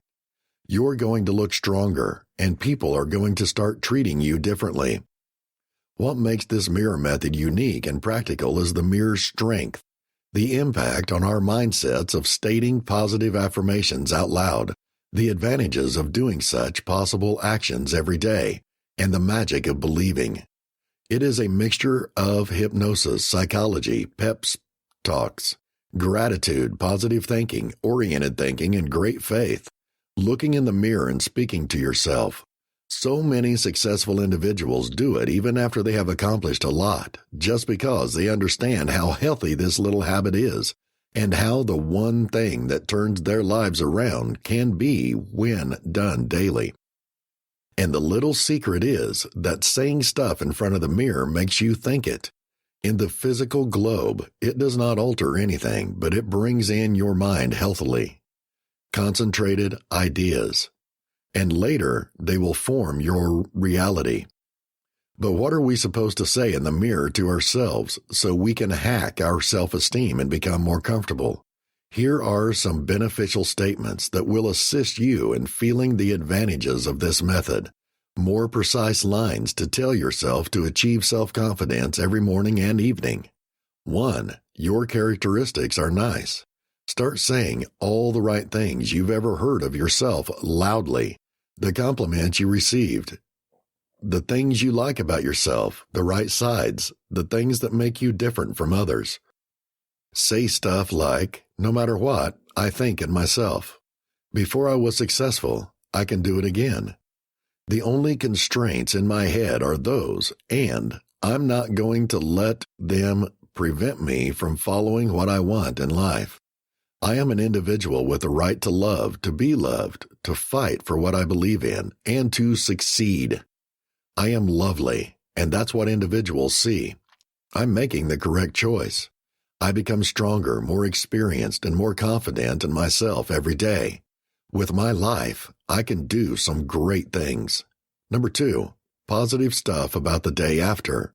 It's going to be a good day today. I'm going to be proud of how much I've accomplished at the end of it. I will radiate trust wherever I go. Others are going to respect me and look up to me. I deserve the best, and I'm only going to do nice stuff.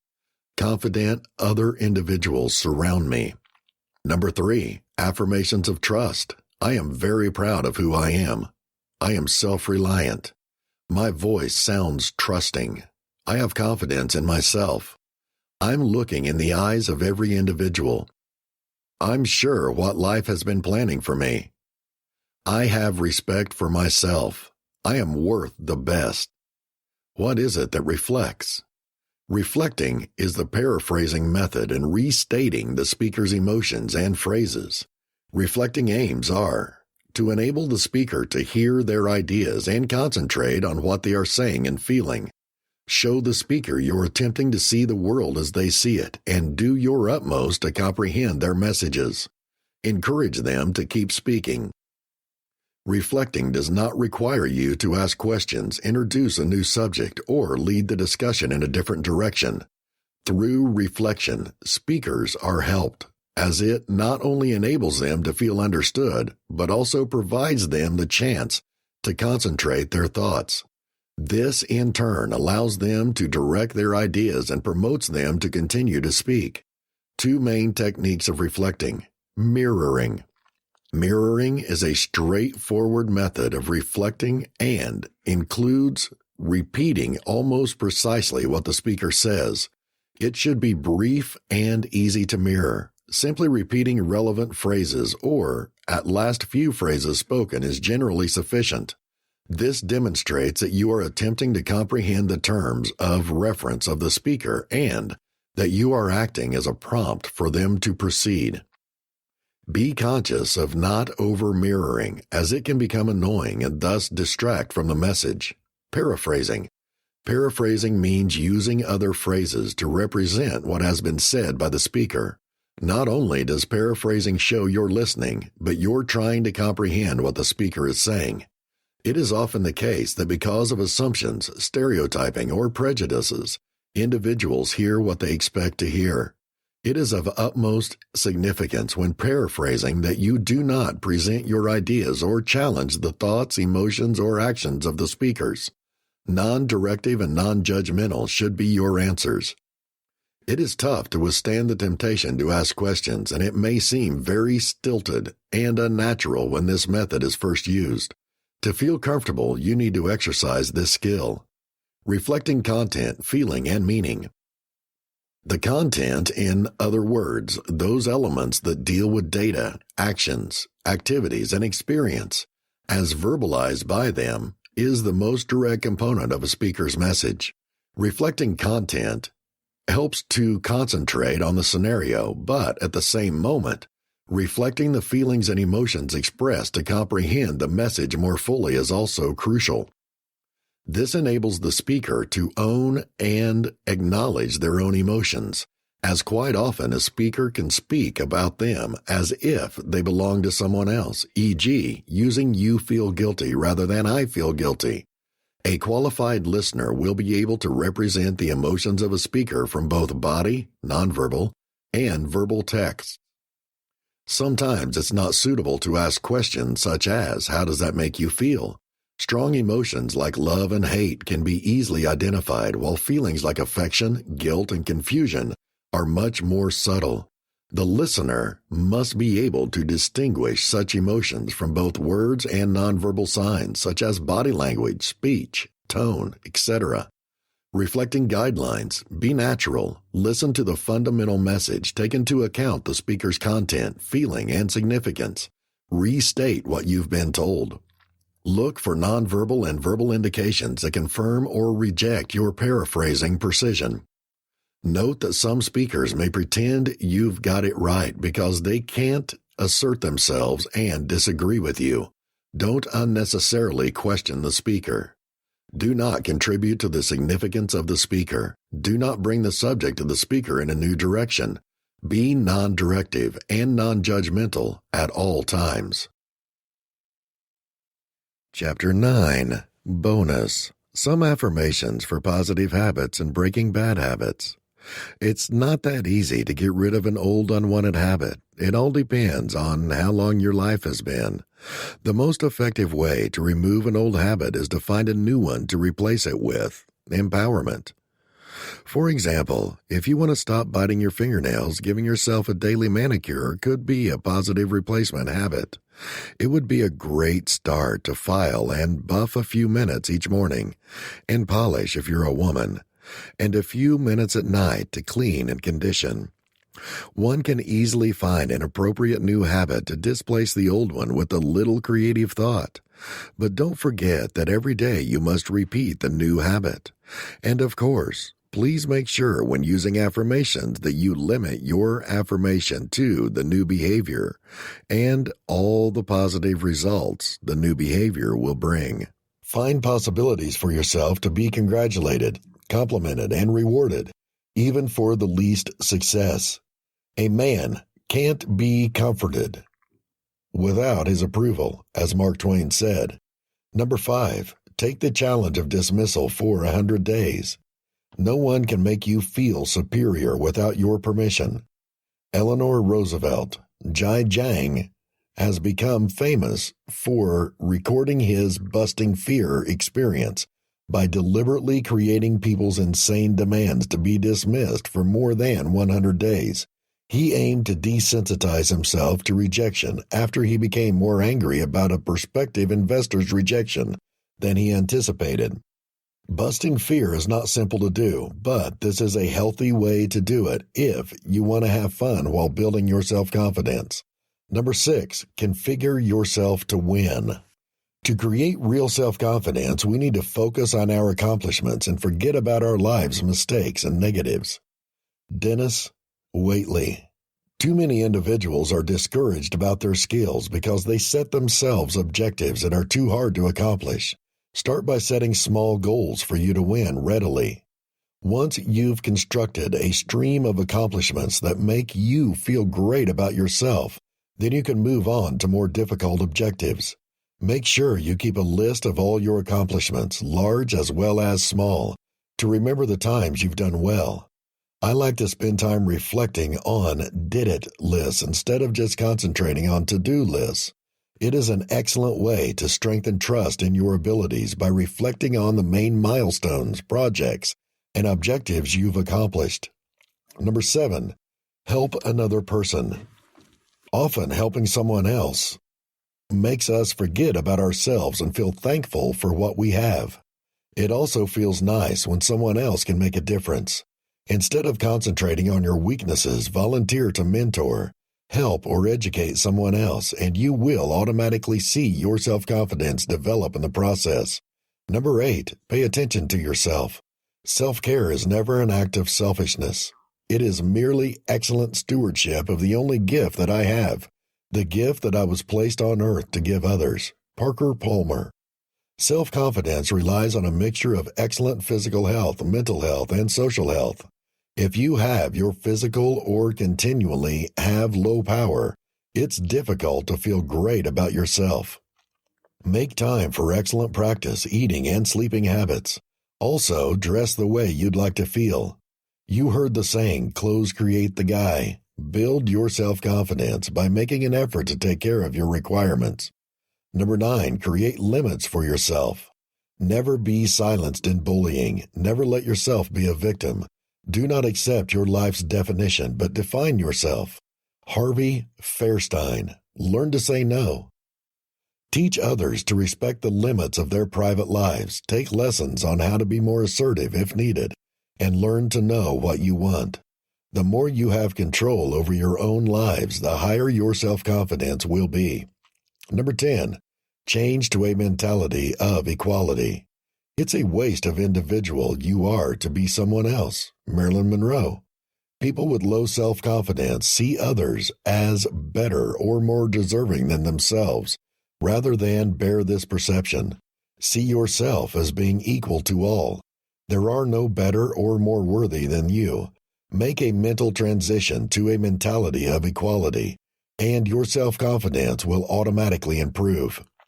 How to be socially confident. Are you the individual sitting at the party corner hoping that everybody will come up and speak to you? Realize that you're not alone if this sounds like you. You need to develop a positive perspective and exercise to improve your social skills if you want to be more socially comfortable. With any luck, at your next party, you will be the individual approaching the wallflower. Create a confident outlook. Number 1, accept your personality. Many individuals occur to be introverted, which means spending time alone or with your ideas is more comfortable. If this sounds like you, do not force yourself to become an outgoing social individual altogether. Instead, you can spend time in social circumstances that you already appreciate and attempt to have meaningful discussions. By embracing your introverted nature, instead of trying to boost the number of social relationships you have, you can concentrate on the quality of your social interactions. Number 2, comprehend the significance of trust. By engaging other individuals in a manner that interests them, you can become socially comfortable and make them feel heard. These abilities are known as social abilities, along with the capacity to make others feel heard. Research has shown that enhancing social skills in social circumstances improves favorable self-perceptions and acceptance. Practicing social skills can generate possibilities for you, as you are more likely to approach others. One of the most prevalent variables influencing your trust is how you see yourself. You might believe that in social circumstances you give other people an adverse feeling, but you're likely just looking for something to confirm your views. Evade negative thinking. If you don't see yourself as socially confident, finding proof can be simple to confirm your faith, as individuals prefer experiences to match their projections. Reframe a circumstance instead to challenge how you see yourself. Catch yourself thinking adverse ideas and ask yourself what proof that demonstrates the approach you see or hear. Imagine, for instance, that you're out and think, I know everyone here thinks I'm boring because I don't have anything exciting to say. Stop thinking about adverse thinking and ask yourself what demonstrates that thought without a doubt. Number 4, test your convictions. Test the proof to see if other items beyond your control trigger it once you have begun looking for evidence to support how you feel. Do not suppose that you are responsible for the responses of others. because this can often leave you feeling deflated. Realize that the reactions of others are as a result of yourself, not you. It may be helpful to steer your assumptions toward compassion for the other person, while at the same time taking a position of caring for curiosity about what might happen to them. You might have seen someone make a face, for instance, and you believe that they were not interested in what you were talking about, or you might have seen someone prematurely end the discussion and run away. Ask yourself if the other items might be attributed to these. The individual who made a face may not feel well, or may have been in that position unpleasant, or may have seen someone he or she hoped not to run into. The individual who rushed out for a conference might have been late and forgotten to mention it, or perhaps he or she was stressed and required some time alone. Number 5, express sympathy for others. If you express compassion for others when you interact with others, you will create a positive environment. The more you have beneficial social interactions, the more trust you can build. Being able to pick up on common indications and express empathy are significant components of meaningful engagement with others. If your friend runs out, for instance, you could write or call her later to see if she's okay. Most probably, she will appreciate your knowledge and empathy. Number 6, maintain good expectations. People sometimes don't click with each other, even if they're making an attempt to be social and put forward. It's natural, and it's going through everyone. Remember that you cannot take responsibility for how other individuals feel and behave to create your social trust. If you're not responding to someone you're not trying to talk to, that's the other person, not you. Shrug it off and proceed. There will be someone you are going to click on, and at least have enough social skills to participate in enjoyable and polite discussions. Improving your social skills. 1. Demonstrate interest in others. Try to create others feel comfortable, appreciated, and heard. The capacity to do this is known as social skills, which can also make you look more confident. Begin to realize the verbal and nonverbal signals you send to others. This will assist you in understanding how your social abilities can be improved. You may have realized, for instance, that avoiding eye contact and crossing your arms during social activities makes others uneasy. Number 2, strengthen nonverbal linguistic interaction. Adopt a language of the body that communicates trust or poses authority. Studies have shown that energy poses can make you feel more confident and comfortable. Standing energy pose could include an extended position on the hips or hold behind the head. This is expansive and open. More confident body linguistic examples include: sit up high and expand your chest to extend your shoulders. Place your hands on a table or spread it across the chair's back. Dynamic postures of the body with broad positions and open arms and shoulders. A firm handshake to link and assist individuals in remembering who you are. Smiling to demonstrate you're interested and have fun. Contact your eyes to let others know you're listening. Most individuals feel comfortable with 60% of the moment making eye contact, leaving the remainder of the moment to prevent looking for breaks in eye contact. Hold on, avoid fidgeting or swinging so you don't look nervous. Number 3, speak plainly. Speak obviously at a stage where others can hear you, apparent, confident. Adjust your voice pitch by talking in a low tone.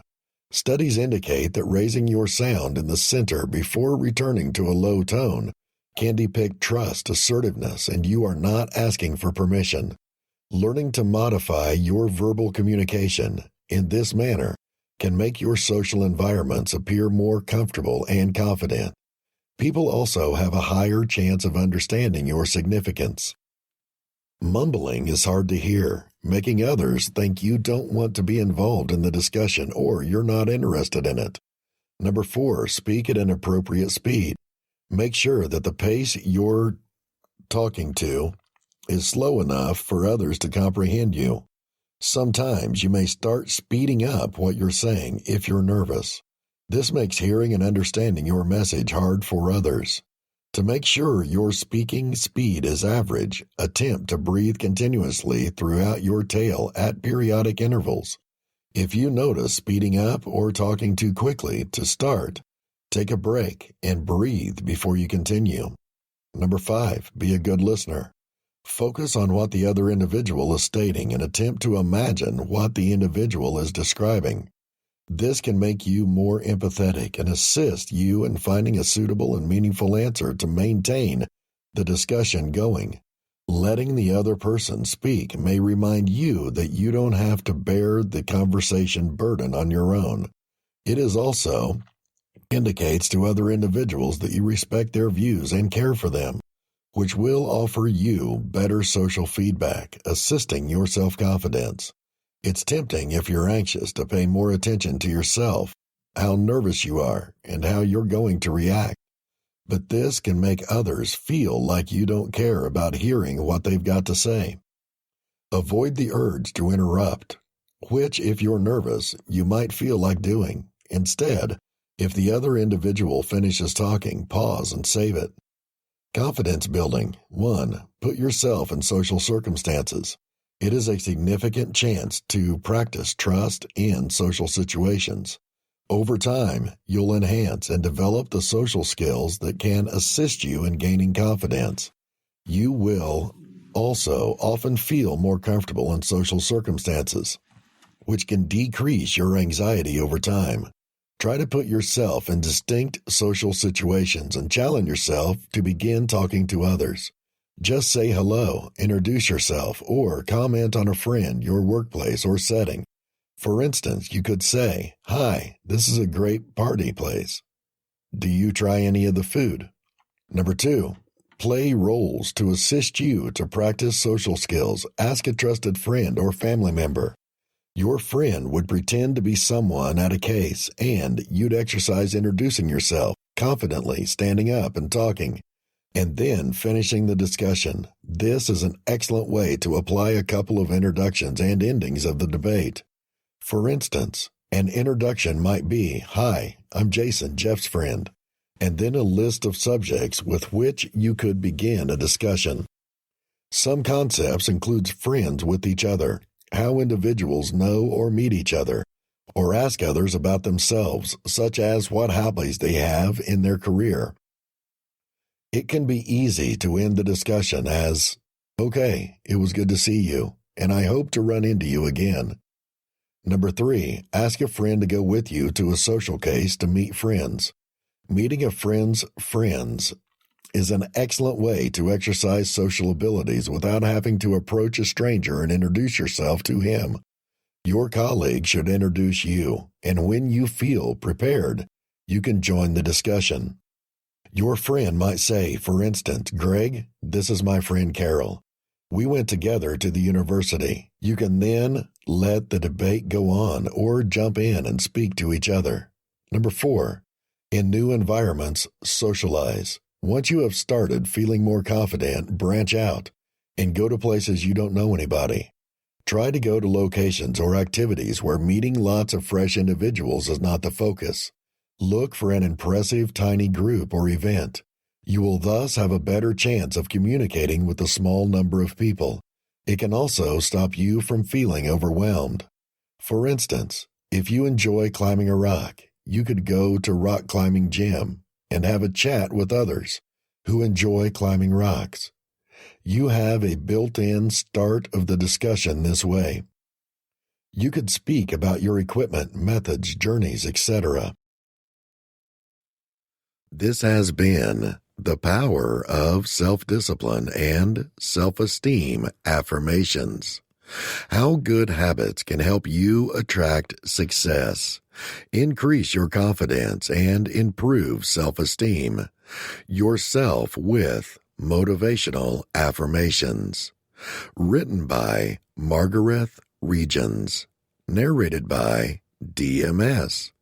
Copyright 2020 by Margareth Regens. Production copyright by Margareth Regens.